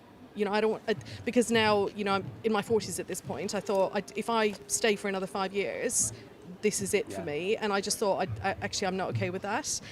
So I wouldn't necessarily say do it earlier, because my agency experience has actually stood me in really good stead, and I don't regret a minute of it. But definitely don't just stay in agency because it's the easy thing to do, or it's just about the money. And it was quite a big decision to leave because of the money, and going to the NHS in particular. Yeah. My salary halved. In fact, my base salary halved overnight, base salary. So it was quite a big decision to make, but one that's been absolutely amazing, and the experience I've got there, I could never have got in agency. So I think it's, don't get comfortable, always challenge yourself and think about what else is out there. No, really good advice. And I know you've sort of spoken before about candidate engagement, something that you're really passionate about. How are you sort of thinking about that at Oxford? Yeah, so it's one of the things that the NHS I think really struggle with, because I think the way the NHS recruit, and I'm not going to speak for every trust out there, but the two I've now worked for, they basically put an advert out and hope for the best. And I'm like, wow, that's what we did in the 90s. Yeah. So for me, it's trying to educate the managers that candidate engagement is so important in the process. And I guess I'm trying to educate people that candidate engagement actually is everybody's job, not just the recruitment team's job. And in fact, the managers play such a massive part in that. But I'm also trying to educate people that candidate engagement is about building a relationship. It's not about putting an ad out and hoping that the right candidate comes to you. It's much more about building a relationship and effectively selling to that person, getting to know them. I've come from a sales background because of agency, but also my previous company, we specialised in sales and marketing roles. So I was constantly dealing with sales candidates. And actually, I liken the candidate attraction process to a sales process, because if you're trying to sell to a client, you wouldn't just call your client and say, hey, Mr. Client, I want to work with you, so when can you sign on? When can you sign on the dotted line? Because they will tell you where to go fairly quickly. It's the same thing with candidate attraction. You don't go to a candidate and go, hey, I want you to work for me. And they go, oh, yeah, sure, yeah, no problem. Not in talent sharp markets. I know. Only it was that easy. I know, right? That would be incredible. So that's a big education piece in an organisation like the NHS, because people, they think that, and it's not because they're blinkered, they're busy and they're clinical and they're worrying about patients. They don't have time to think about that. But it's a real challenge to try and change the way they think and try to educate them that actually you need to effectively court these people. I also liken it to going on a date. You don't go on a first date and say to somebody, oh, can we get married? Can we just get married now? Again, you would get to know them. You would find out what they like and what you like and they like is the same thing, and you just get to know each other and build that relationship and actually work out whether you're right for each other before you jump into any kind of long-term commitment. And a job is a long-term commitment. It's one of the biggest decisions people make in their lives. When you made the move from agency to in-house, and I made that same move a few years ago as well, after many, many years agency side, what skills did you have to plug in terms of gaps that you realised when you went into that world? Sure. You're like, I have no experience of this, I've never done that. Where did you feel the biggest learning elements were for you? It's a really interesting question. I found in-house much broader. In terms of the kind of projects you work on, the depth of those projects, how much further into an organisation you get. Whereas agency side, it's quite it's quite flat. It is, 100%. So I think probably the stakeholder management. Just having to change the way you manage stakeholders and having to really develop those relationships. And you do that in agency, but nowhere near the same level. Different way. It's a totally different level. And I think I'd probably say more than anything else is the much deeper HR knowledge that you end up getting. And I'm currently doing a CIPD level 7 partly to develop that knowledge as well, because I'm part of the HR team now. In agency, you're not part of a HR team, so you do have to have a whole different level of learning. So it's a great move for people to make, I guess. If you want to take your career to the next level, it probably is the next level. It's a great learning experience, definitely. Tara, absolutely. Thank you so much for your time. That's all right, no problem at all. It's great to meet you, and hopefully see you around later. Yep, we'll do. All right, see you later. Care. Cheers. Thank you. Who do we have next, Gordon? I believe we have Ben. Ben, come and take a seat. From AstraZeneca. How are we? Good to see you. It's the AstraZeneca show. We've had Will, and now we've got it's you. two of us. Aren't you blessed? So, Ben, not everybody will know who you are. Not everybody will have met you. Give us a quick intro. Who are you? What do you do? Ben Ventum. I am the Global Talent Acquisition Team Lead for IT at AstraZeneca, based in Cambridge. Been there for over 2 years now, half of which spent at home, remote. But I've been doing a lot around, obviously, women in technology, and part of the reason I came today was actually promoting the AstraZeneca Women Tech Series that I created and set up deep in the heart of the pandemic from my bedroom. So that's what I'm here for. Excellent. And which speakers have you been to see? Who have you really enjoyed? I've watched Will. I had to because he's from AstraZeneca, but and obviously I've been involved in that. We've all been involved in that Cannes Experience project, which I think resonates with everyone across talent acquisition. But particularly Sonia, who was the first speaker this morning, and I guess her journey around diversity and inclusion, particularly women in tech, which resonates quite closely with me, given that's something it's a big area for me. So that's been really enjoyable. And I also managed to catch, again, I forgot the name, but it was around the Generation Z promoting and how do you best attract Generation Z and be able to look at the certain channels, and particularly social media channels that are appropriate for that generation. So, but there's been some amazing speakers here today, and it's been really good. We're blessed with the good weather as well. Yeah, it's really kind of worked out. Obviously, you mentioned big focus on hiring women in tech. I think diversity is a big subject for a lot of companies, but specifically, we work with a lot of companies that are hiring in the tech space. Within tech teams, it is an even bigger focus a lot of the time. So, I guess, how have you sort of approached that, and any sort of advice for anyone else that's out there sort of starting on that journey, where I know a lot of people in TA get given that brief that our tech team's really undiverse, can you go and fix it for us? And it's not a straightforward thing to fix. Yeah, you're right. It's not straightforward, and it's very complex, and I guess a bit like we've approached Cannes Experience. You have to break everything down. There's always small bits that you can do that don't cost anything, that are pretty much common sense, that can make a massive impact. And that's why when I created the Women in Tech series, it was just showcasing women talent more. So it's all I was doing is giving women a platform to be able to show their brilliance and inspire and empower more women. And that was really simple, by just creating a video series so that other women externally, but also internally, could see these women, what they were doing in AstraZeneca, talk to them about and try and break down some of the old age myths and narratives that IT is, the stereotype of it's male dominated, it's just about coding and programming. And that series has really helped us, and we've seen significant increase in female hires, in terms of percentage of hires. From 2019 to current year to date, we're looking at around 40% women in tech hires. That's very good. It's brilliant, and I'm a perfectionist and I'm very competitive, so I'd love to see it start with a 5. But I'm conscious that Rome wasn't built in a day, but we're certainly on track, and showcasing women talent more has played a massive part in us getting there. How does the industry generally tackle the lack of diversity, and not just focus on gender, because that's what we're here to talk about, when there is genuinely less females in technology? What can we do as an industry to sort the root cause of that problem, in that we need to create more female talent to a certain degree? Yeah, it's education is the most important thing. It comes to everything. When you look at things like racism, education is so important in schools.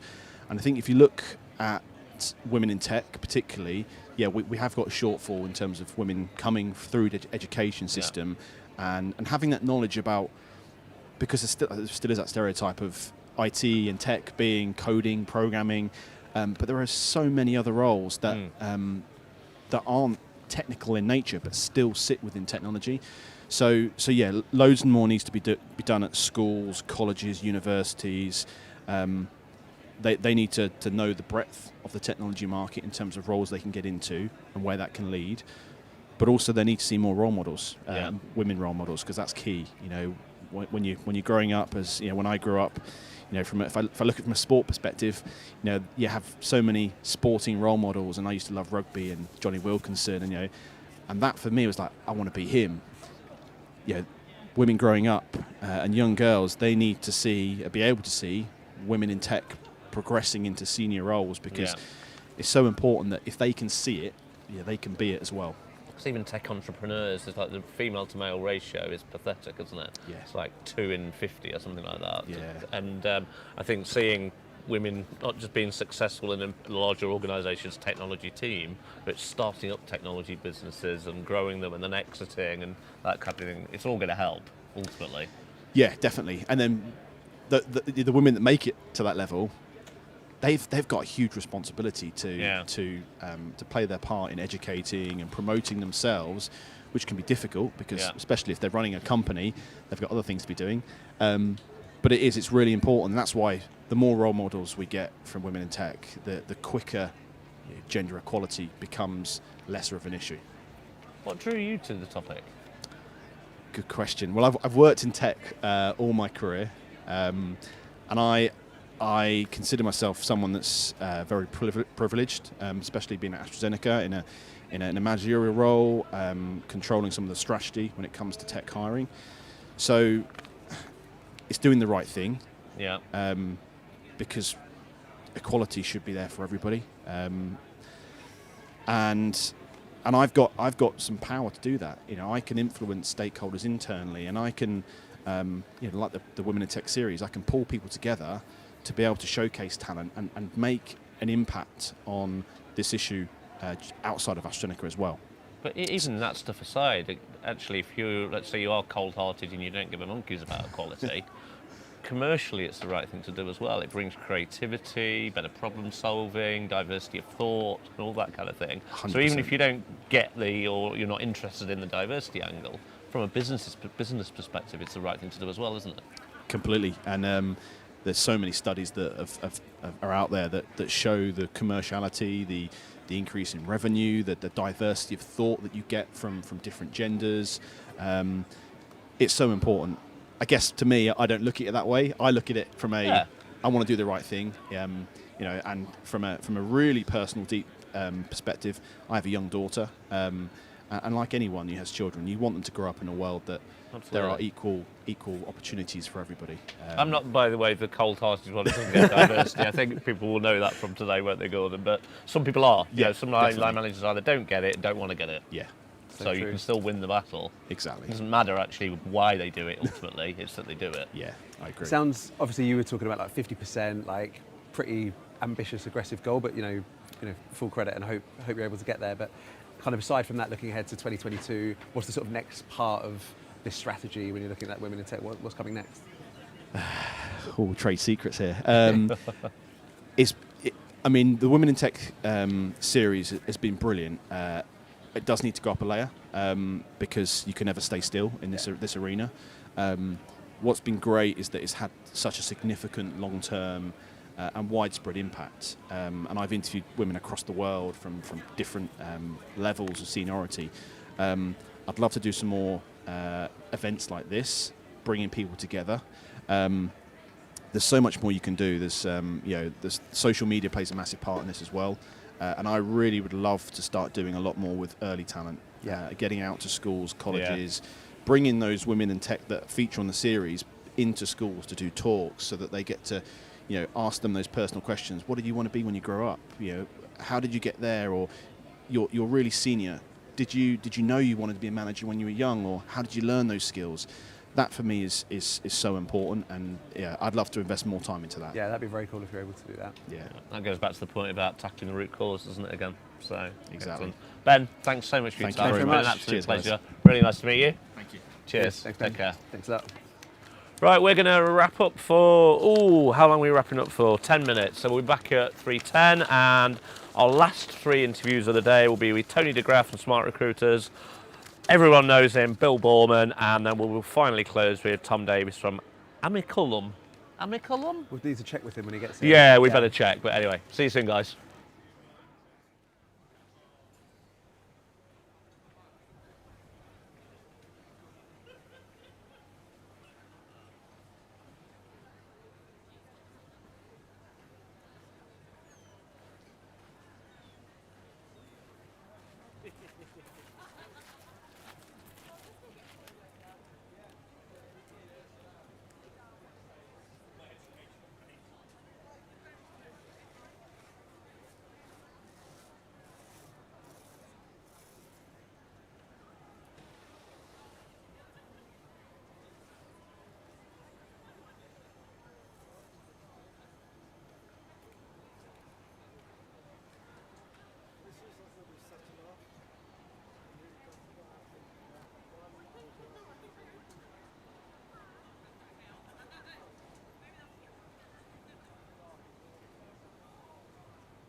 Hey everyone, welcome back to RecFest 21 here at the Live Lounge. I'm Gordon Smith from Hired with my co-host Alan Walker from Udder. We're here for the final 3 interviews of the day. Very, very pleased to have Tony de Graaf from Smart Recruiters here with us. Welcome, Tony. Hello. I know you've sort of given a talk at the event earlier today anyway, but just for those people sort of watching at home or on demand, just give an overview of yourself, your role, and why you're here today. Yeah, sure. So I'm Tony de Graaf, right? I work for Smart Recruiters as Hiring Success Director in the EMEA region. And what I do, I help talent acquisition teams around the world improve their talent acquisition practices. That's basically it. I think that's the most condensed summary of what I can give about it. You promised us 10 minutes. Oh yeah, well, I was going to do an intro of 10 minutes, right? Yeah. No, but I'm here to meet customers that we haven't seen in such a while. This is the first time ever I'm back at an event that we don't, no restrictions whatsoever. So it feels kind of strange. Yeah. But it's amazing. 100%. Yeah. And obviously, like you said, you here meeting lots of customers, new people today. You're speaking to lots of different companies across the board in TA. I guess from your perspective, speaking to lots of different businesses, what do you think are the biggest challenges that TA are facing right now? That's a big question, right? It's almost the question of questions. I think it's our ability to mature as a TA function. What I see a lot happening in my own experience and also at customers, we have this extreme focus and we're really good at that, filling the open jobs, right? Moving the pipelines from Monday to Friday, a little bit further, we have 2 days weekend and there we go again. Yeah. But how do we now actually become better at our work? How do we continuously improve and grow our capabilities as a TA function? And I think that is where the most added value is, or where we can make the difference, if you will. Okay. Yeah. And are there any good examples you've seen from customers that you've been, working with recently that are thinking a little bit differently, and how are they approaching that? Yeah, for sure. Coincidentally, I met Ben Handyside from Collier's today for the first time live. We spoke to each other only through Zoom, right? That's how it goes in these COVID times. But he actually is taking our methodology, so the hiring success methodology. We just gave him the current state assessment. He builds his own strategy and priorities around that and starts improving it. And we literally had a conversation about that when he came in. TA didn't have a actual weekly, bi-weekly or monthly meeting with the CEO, and now he has. So he has a monthly meeting with the CEO. They fully aligned on what the challenges are, etc. So you really see that he's going through that growing process to become more strategic. It's very interesting to see. That's so important. I've always said the actual secret sauce to recruitment, yes, tech helps, absolutely, having the right team helps. Sure. But the real secret sauce is being in the right conversations with the right people and stakeholder engagement, being able to have and managing the kind of perception of TA, not worrying about your last hire, worrying about how you are perceived by the business over a much longer period of time, and then working on that and building on that. Yeah, exactly. It sounds like this guy's doing it. Yeah, 100%. And we already said that we needed to plan a catch-up rather soon. But this is exactly what it is about, right? So if we don't just focus on hiring people, right, that's not what we do. It seems that is what we do, but we're actually building the company every person by person. We're building the culture. I think we are the gatekeepers on talent and mindset within an organization. And the better your TA function works, the faster you can grow as an organization. But I had it in my previous job that TA wasn't involved enough. I had this example where I needed to hire 20 data scientists. And people came to me in August. I hear the jobs are approved. Good luck, Tony. I'm like, what? And when do they need to start? Yeah, December 1st. I said, I can get you one by December. And then I kept asking. And I said, well, the conversations actually started back in February already, where they decided that we're going to move in this direction, yada, yada, yada. So why are we not talking? Yeah, because the jobs weren't approved. They just proves that mindset. I don't care about approved jobs. I know that this is a future talent need. Tell me, so we can start thinking about it.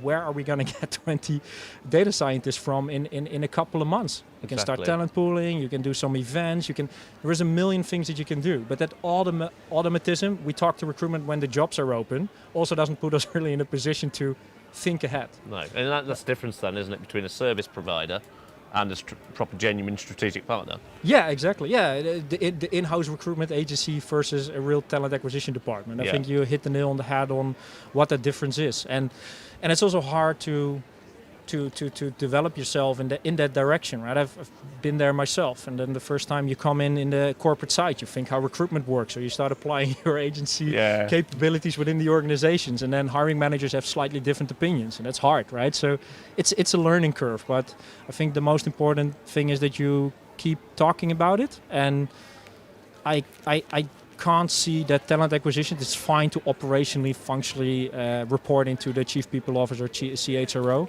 but the head of talent should have a direct line with the CEO, because besides sales and marketing, actually being able to have the talent is of incredible influence on what you can achieve as an organization or not. All the plans are there, amazing, but if you don't have the people, what you gonna do? So it is a journey, isn't it? Without a doubt, and it's a long journey for some, and some people are right at the very beginning of it. Yes. How would you advise those that are still in that very much that service provider, master-slave type relationship with their hiring community? What are the kind of top 2 or 3 tips for them to start to move away from that? How would they move towards being more strategic? Yeah, that's a very good question. I think it's different for every organization, but I think the first main thing what I would say is understand where you are currently as a TA function, right? So any form of a current state assessment, of course we have one in the hiring success methodology, but in generally speaking, find a way to assess where you are in your talent acquisition journey. Are we strong at CRM? Do we actually have a global and internal mobility plan in place? How good are we at reporting and analytics? It doesn't matter how you depict it, but as long as you have a picture, it's a conversation starter. You do it objectively as well. Yeah, exactly. Because it's we as TA people are sometimes we can talk to our CFO and our leadership. Yeah, we really need to invest in employer brand, and for us, that comes naturally. We understand why this is important, but the CFO is like, that's fluffy marketing stuff. Yeah, exactly. Yeah, but for us it's super crucial because it's going to affect our top funnel, but we don't think about it. We understand that connection, and if you do anything in the form of making it objective, I like the way that you're saying it, it can start that conversation, right? At the end of the day, you need to have any leadership exposure there, right? I think so. That's the most important place to start. And second, just ask. Can I speak to my CEO? I want to understand how he thinks about talent. And I was scared out of my mind the first time. I'm a big mouth, right? You notice I like to talk. So I said, actually, I should have a conversation with the CEO. I think I earned it. I need this at least once a month. And then I got it. I was like, what am I going to talk about? Right? Because, he's going to ask about all data and all kinds of stuff, but I don't have anything because we're at the beginning of this journey, right? But he was completely understanding, and maybe the first few conversations were a little bit awkward because you need to find this alignment. But from that moment, the flying wheel started going, right? Just talk, ask for those type of conversations, and be frank about it as well. I say, I feel this is really important. I also don't know exactly where to start, but we need to talk about this. So if someone's fortunate enough to get into that position where they're having that monthly meeting with the CEO, what did you learn yourself in terms of what that particular CEO is interested in? Yeah, it's an interesting one. Well, the biggest thing what I learned about finally meeting with a CEO as a way too young TA director, the third meeting I went in, I said, his name was Pete, I said, sorry, I'm going to approach these meetings differently because I approached them wrong. Because I prepped these meetings, and I was telling him this. I prepped these meetings with what do you want, Pete? And gathering the data and everything that I need. I said, but I'm doing it the wrong way around. Because this is my meeting. I am the head of talent, and I want to talk to you about talent. So I should approach this meeting differently. I should come here and ask you questions on what I want or I need and where I need answers or help. And he was looking at me, he was like, wait, what? But from that moment, it just clicked. It took off. Right, so indeed, it can be heavy and exciting to talk to a CEO, but it's I think that was one of my best tip, for sure. Excellent, that's a really good one. Yeah, good stuff, Tony. Thank you so much. We're out of time already. We are. So. That's your 10 minutes, sir. Yeah. Okay. There we go. Thank you. Excellent. Great to meet you, Tony. Yeah. Great to meet you. Cheers. Thanks very much. Thanks. So next up, we have some guy called Bill. Bill. Yeah, Bill Boardman. So, cheers, Tony. Exit stage right, my friend. Thank you. Yes. Oh, stage right. Yeah, that way.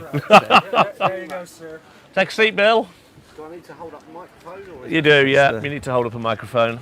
Right. You're About mid-beard height is about the right. Mid-beard, Yeah, don't mid-beard. ruffle Not it. too close. Bill, great to see you. We're old friends. We've known each other Yeah. for years. Not everybody might know you. Probably there's a couple of people out there. Just give There's a lot of people everybody that a know me. quick intro as to who you are and what it is you do. So I work primarily with startup tech companies on product and market position and marketing. I'm on the board of Vong and one or two other companies. I work with investors and VCs on where they should be investing their money, what's wise choice, and I do lots of research in the market. So in the normal times, which we're obviously not in, I would speak at something like 70 events globally, be on planes running about. Obviously, Yeah. very different times now. So good fun, man. Yeah. But that's not all you do, is it? That's No. what pays the bills. That's what pays the bills, yeah. So I run events, I do lots of networking. I also have spent the last 2 years working with the homeless, which has been probably, I'm speaking about it a bit later, but it's probably been the most, it's kind of like years and years of working in recruiting and HR environments actually prepared me for that moment. So we did 122 days of cooking and delivering dinner to people who were on the street during the first lockdown when shops were closed and everything else. There was no food in the system. And I've subsequently gone on and do a lot of work with housing and drug recovery and work with the council, and I ran the night shelter during everyone in. For when everyone was put in hotels, we ran that. Yeah. Managed to get everyone housed off the back of that. So it's been kind of a super interesting and exciting. Sounds it. So you said you kind of all your career in HR prepared you for that. Very much so. What kind of skills did you learn? Do you think that you transferred into that world? Why did it help you? Well, do good you're dealing there? with lots of people who are addicted to things, and recruiters are quite a lot like that. So I was very, I didn't have any major surprises. But no, I think it's so. Everything is process and navigation, right? So it's very much like in a corporate company. I went into it thinking the issue was there's not enough houses. Actually, there's enough houses. Right. But how you access that and the things you have to do to support that, which might be related to drugs and alcohol, it might be related to mental health, it might be related to trauma. Or all of There's them. Lots, Yeah. Or all of them. So there's lots of skills to learn, and there's lots of process to work your way through. So I had somebody build me an app who was previously a job distributor. They built me an app called Task.io that I used to collect data. And then when I was going back and talking to the council and other people, I would turn up and show them data and charts. The really interesting, Which is unusual for them. Yeah, well, which they loved. And they're like, how do you know this? I'm like, well, it's because I measure everything. Yeah. Right? So essentially the process that's the same is you measure all the inputs and you measure all the outputs and you figure out the impact. So what do we do? How do we get better at what we do? How do we? And unusually for me, I became super organised, which isn't like what I'm known for. I became super organised about how we delivered it. So I think all that time in business, the talk I'm doing is extreme networking, but the way the rules of networking apply in any environment. It's just that if you're dealing in a homeless environment with lots of challenging issues or challenging behaviours, it's very, very similar. And the way that you deal with things and being reliable, turn up, do what you're supposed to do, don't promise things you can't deliver. Yeah. Build trust, understand that you've got to contribute to that relationship first before you're going to get anything out of it, and sometimes deal with lots of frustration, lots of upset, trying to understand the motivations of people, not trying to save the world, but just worry about the next piece that you're working on, whether that's opening a bank account for someone, sorting out their universal credit, getting them into a rehab program. There's always like, right, what's the next bit, what's the next goal? So I found what I didn't expect is lots of those things. Then when I'd been working for council for about 3 months, because I had to go and work for the council, be a council employee in order to run the night shelter. Right, okay, so I yeah. signed up and did a contract. After a couple of months, they came back to me and said, don't suppose you know anything about recruitment? And I'm like, actually, I'm all right at that. How can I help you out with that? So I've also worked on the recruitment process, which was fun, which worked very good. So I just found all those things like process, data, input, reliability, communication, how you deal with people, what people expect from you, are all things that I've had Just transfer over. I've had a career preparing me for that, Yeah. and in that moment it was like the perfect storm. And what I got back was something I'm probably never going to have again that I had during the COVID period. Was I had time. You know what it's like. You know, I'm normally getting on a plane, go somewhere.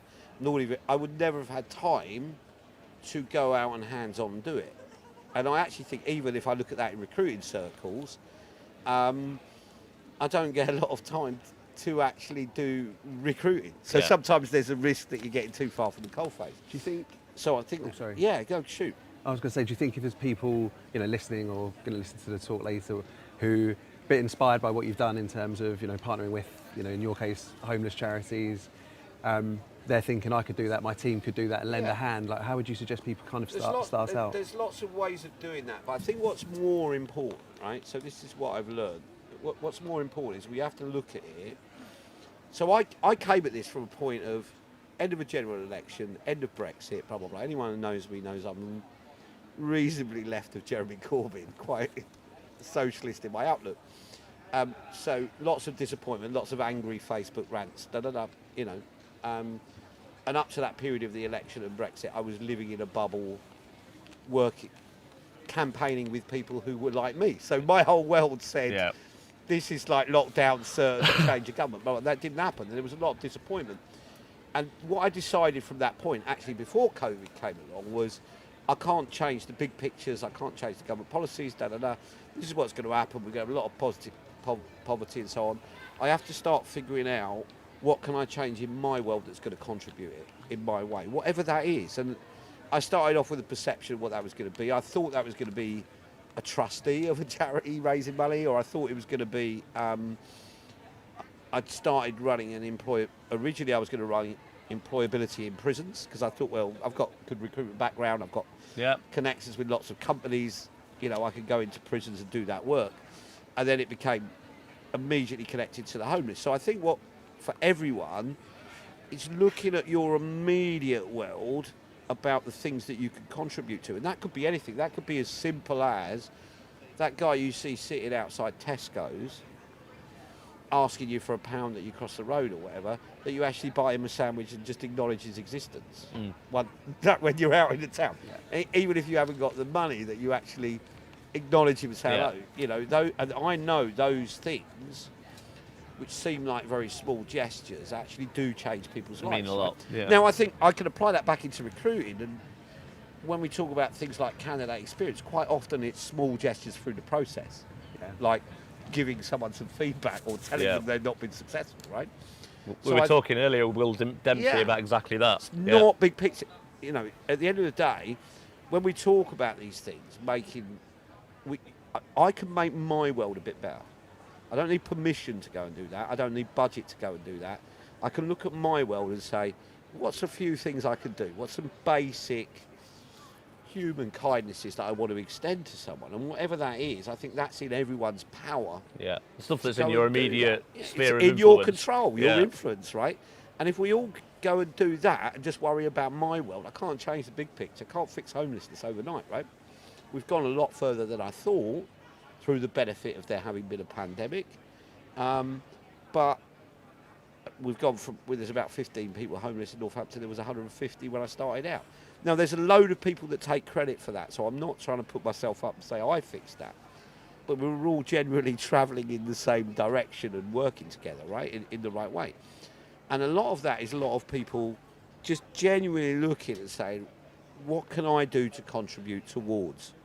And if we all do that, and that's what can you do, I think you just have to look at your world and say, what are a few things I can do to make it better? Yeah. Whatever it is, and let's stop getting angry about it, and let's channel that anger, not into Facebook, although I still reserve a bit of time for that, but not into Facebook, but into, okay, what's a few positive things I can do that's going to make me feel better about it, you know? Yeah. And I think if we all do that and just look at our world and say, there are a few things I can do, even if it's purely in my recruiting job, there's a few things I can do that will make things better for a few people. then great. You know, get Yeah. it every day and say, I'll go and do that. You don't need grand gestures. You don't need big things. You don't need big plans. And if we all do that, you know, if everyone in the recruiting team works on candidate experience without being directed, and they do it from their own mind and say, right, let's just look at my job and change a couple of bits, then the combination overall combined. output is people are going to go away and say, actually, everyone's bothered about me. Exactly. Well, listen, Bill, thanks for your time. We've Been got a real one pleasure. last It's interview to flown do. by. It's It's great flown to, by. great to see you enjoyed again. day. Hat tip to your Yeah, thank nice you. work. Thank you. Thank you very Thanks, much. cameraman. Right, so next up we have Tom Davis, and I'm going to ask him to pronounce his company name, because I'll get it wrong. Hi, Tom. Hey, Tom, take a seat. Hi. How you doing? Yeah, really good. We've been a little bit miffed as 100% how to pronounce the name of the organisation you work for, so we thought we'd kind of let you do your own intro maybe as part of why you're here today at RecFest as well. Yeah, so I'm Tom. I'm the Global Careers Lead at Amiculum. I'm the Agency Lead at Ambit. We work in health communications and life sciences. I've been doing that for about 5 years or so. I joined Amiculum in 2016. Company was about 130 people at the time. And we had 2 people in HR. The company was growing really quickly, and it was just loads of stuff to sort out, really. So figured out things like career sites, employer brands, ATSs, hiring skills training, and all of that. Sorting out the mess that was agency suppliers as well, and all of that too. But 5 years later, the business is about 325 people. We've opened loads more UK offices worldwide, and we've brought our sort of agency utilisation down to 2% of all of our annual hires. Brilliant. And that's 2 years running now as well. So COVID was quite an interesting year for us. We were really busy all the way through. Health communications has been relatively well insulated. I was bored, basically. Stuck in a home office, not doing as much travel as we used to do, seeing people as much. So I started thinking kind of like, what next? As a sort of internal TA team, what do we do? And then pitched this idea of Ambit to the board. What if we took all the things that we'd learned as an in-house team and then offered that to other fast-growing life sciences companies? So March this year, we launched Ambit. Interesting. And that's acting as a recruitment business in essence, is it? Or? Yeah, so we do long-term talent strategies, and Yeah. we combine that with the agility to meet immediate hiring needs. Okay. So we kind of divide our team up into 3. So we have the Amiculum Careers team, our special projects team, which kind of sits between the two, doing employer brand, marketing, both for Amiculum and then for external clients as well. Then on the Ambit side, we have a mix of client services and partnerships and actual recruiters. Oh, interesting. And in terms of particular, I guess, trends or observations that you've seen, this year coming out of a pandemic? The start of the year was great. So we were hiring for a couple of jobs in our team for recruiters, marketing types. Loads of applications, loads of choice, loads of people really keen to come and work for us. Hard decisions to make with that. We're hiring now again a few months later, and is it a little bit harder, Tom? It's much harder. So UK applications have fallen off a cliff. International applications have as well, which I didn't really expect. So Go on then. What kind of numbers are you seeing in terms of applications? as in, for the type of job that we're hiring, say a career specialist or a recruitment specialist, on either in-house or external, has gone from 50 to 60 in a fortnight to 2. Wow. Using the same methods, using premium LinkedIn advertising, sourcing as well for it, me doing my own thing, reaching out to people and stuff like that. So it's really fallen off a cliff. So. And that's just down to obviously everyone's facing that same pain. There's just a massive shortage of talent. I don't think there's a shortage of talent necessarily, but there's a hell of a lot of roles out there at the moment. Well, in recruitment, I think it's interesting. I don't think it's going to last forever. I think it will flatten out eventually. I read some stats that said that the recruitment industry has contracted in the UK by about 30% in the last year. So there's a lot of people that have fallen out of the industry to go and do different things. So that's creating talent pressures in talent acquisition. We've seen it in medcoms as well. It's a talent short industry as it is. And the demand for talent isn't being matched by companies hiring the next generation. So I'm huge on sort of like pushing through what do we do next? How do we communicate careers in health communications? But we're going to have to extend that into talent acquisition and recruitment as well.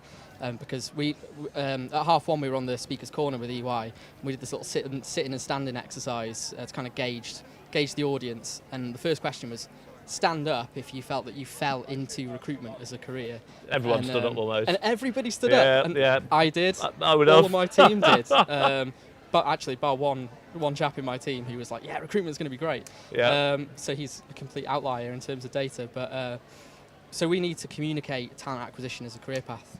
That's my 2022 thing anyway. Where's that talent going to come from? Is it new, fresh talent we need to manufacture, or are we taking them all from the agency world? Where are they going to come from? It's got to be, because I think talent acquisition, in-house talent teams, rely on people falling into recruitment, falling into agency recruitment, And then falling into realising they don't want to do agency recruitment because of all the KPIs, the commission, all of that, and then they go in-house. It's not an amazing strategy when you think about it like that. It's not great, is it? So we need to, as in-house teams, think, well, where are we going to find that next generation?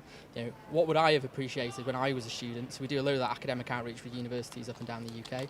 Traditionally, that's the School of Biology, School of Medicine, those types who they're told that they can either go into research, stay in academia, go and work in a lab, and they don't realise all these great commercial opportunities that they can do with their life sciences degree. So maybe it's marketing students that we go to, maybe it's business students. I don't know. The scope, isn't there? I think a lot of it will come down to making sure our industry is seen as a proper career. Yeah. The problem in the past is a lot of people fall into recruitment and that agency world because they can make some money. Yeah. That's what that's part it of is. it. But even with the crowd that we had earlier on, one of the questions was, sit down if you think your day-to-day job is sales. Right. And we thought half the audience might sit down, and then you'd have another half that said, oh, actually, it's marketing, it's relationship management. All the audience, everybody sat down. Really? Yeah. Oh, well, bar one person who then said relationship management, but we thought it was going to be, no, actually, that's really 50% interesting. of what we do is marketing, it's employer branding, it's academic outreach, but no, everybody thought it was sales, and it's definitely not. That's really, I wouldn't have sat down for the sales thing, definitely not. I don't see it. I did when I was agency side, absolutely, it's like 99% sales, but from the, certainly in-house, it's almost, it's not the opposite, but it's very, very different. And the role itself is so much broader and deeper and more mentally challenging, I think, and more intellectually stimulating in my mind. I loved agency, the pace of it, but actually it's quite simple. Yeah. It's not all that deep, is it, in terms of what you do? I don't know how people stay in agency recruitment for their entire career. No. Because you repeat the same cycle day in, day out. Maybe the scope of projects gets bigger. Yeah, you might add zeros to things, and the numbers get bigger, but the actual, what you're doing doesn't get any more complex, does it? Yeah. The communication stuff, the branding, the marketing. Exactly. Where you can affect change and tell stories. I think that's the evolution of a recruiter anyway. Yeah, without a doubt. So what have you enjoyed today? Caught Hung Lee and Dave Hazelhurst over on the Brain Food stage. That was really good. Yeah. Then freaked out for a bit before our talk at 1:30. But caught a few things throughout the day. Talked to some of the partners that are here as well. Learned some cool things about some cool platforms and that sort of stuff. So good. Some nice interactive games as well that I've been involved in. Did you win anything? Not yet, but there's an F1 game over there that I'm going to have another in stab the at. tent So here. I'm third on the leaderboard at the moment. Apparently it's quite competitive on the leaderboard. I've got at least 5 seconds in that, so yeah. We'll have to have a go. A bit of a gamer. Now listen, Tom, it's been great meeting you. Thank you for your time. Thanks very much. Appreciated. Yeah. You are our last interviewer of the day. Well done. Brilliant. Yeah, enjoy the rest of the day. Thanks very much. Fantastic. Cheers, mate. Cheers, Tom. Thank you. Thanks a lot. Chat. Right. Yep, go for it, mate. Exit stage right. Cheers, Tom. Cheers. So that's us done for the day. Yeah. Well done, mate. Yeah, likewise. Got through it. I've enjoyed Thanks myself. very much. Yeah, it's been great. That was good fun. Just in time for a drink in the sun. Quick, sneaky bit. Yeah, absolutely. Anybody watching online live, thanks for spending the last 5 hours with us. Been a ball, and hopefully you'll catch up with you soon. Cheers. Cheers.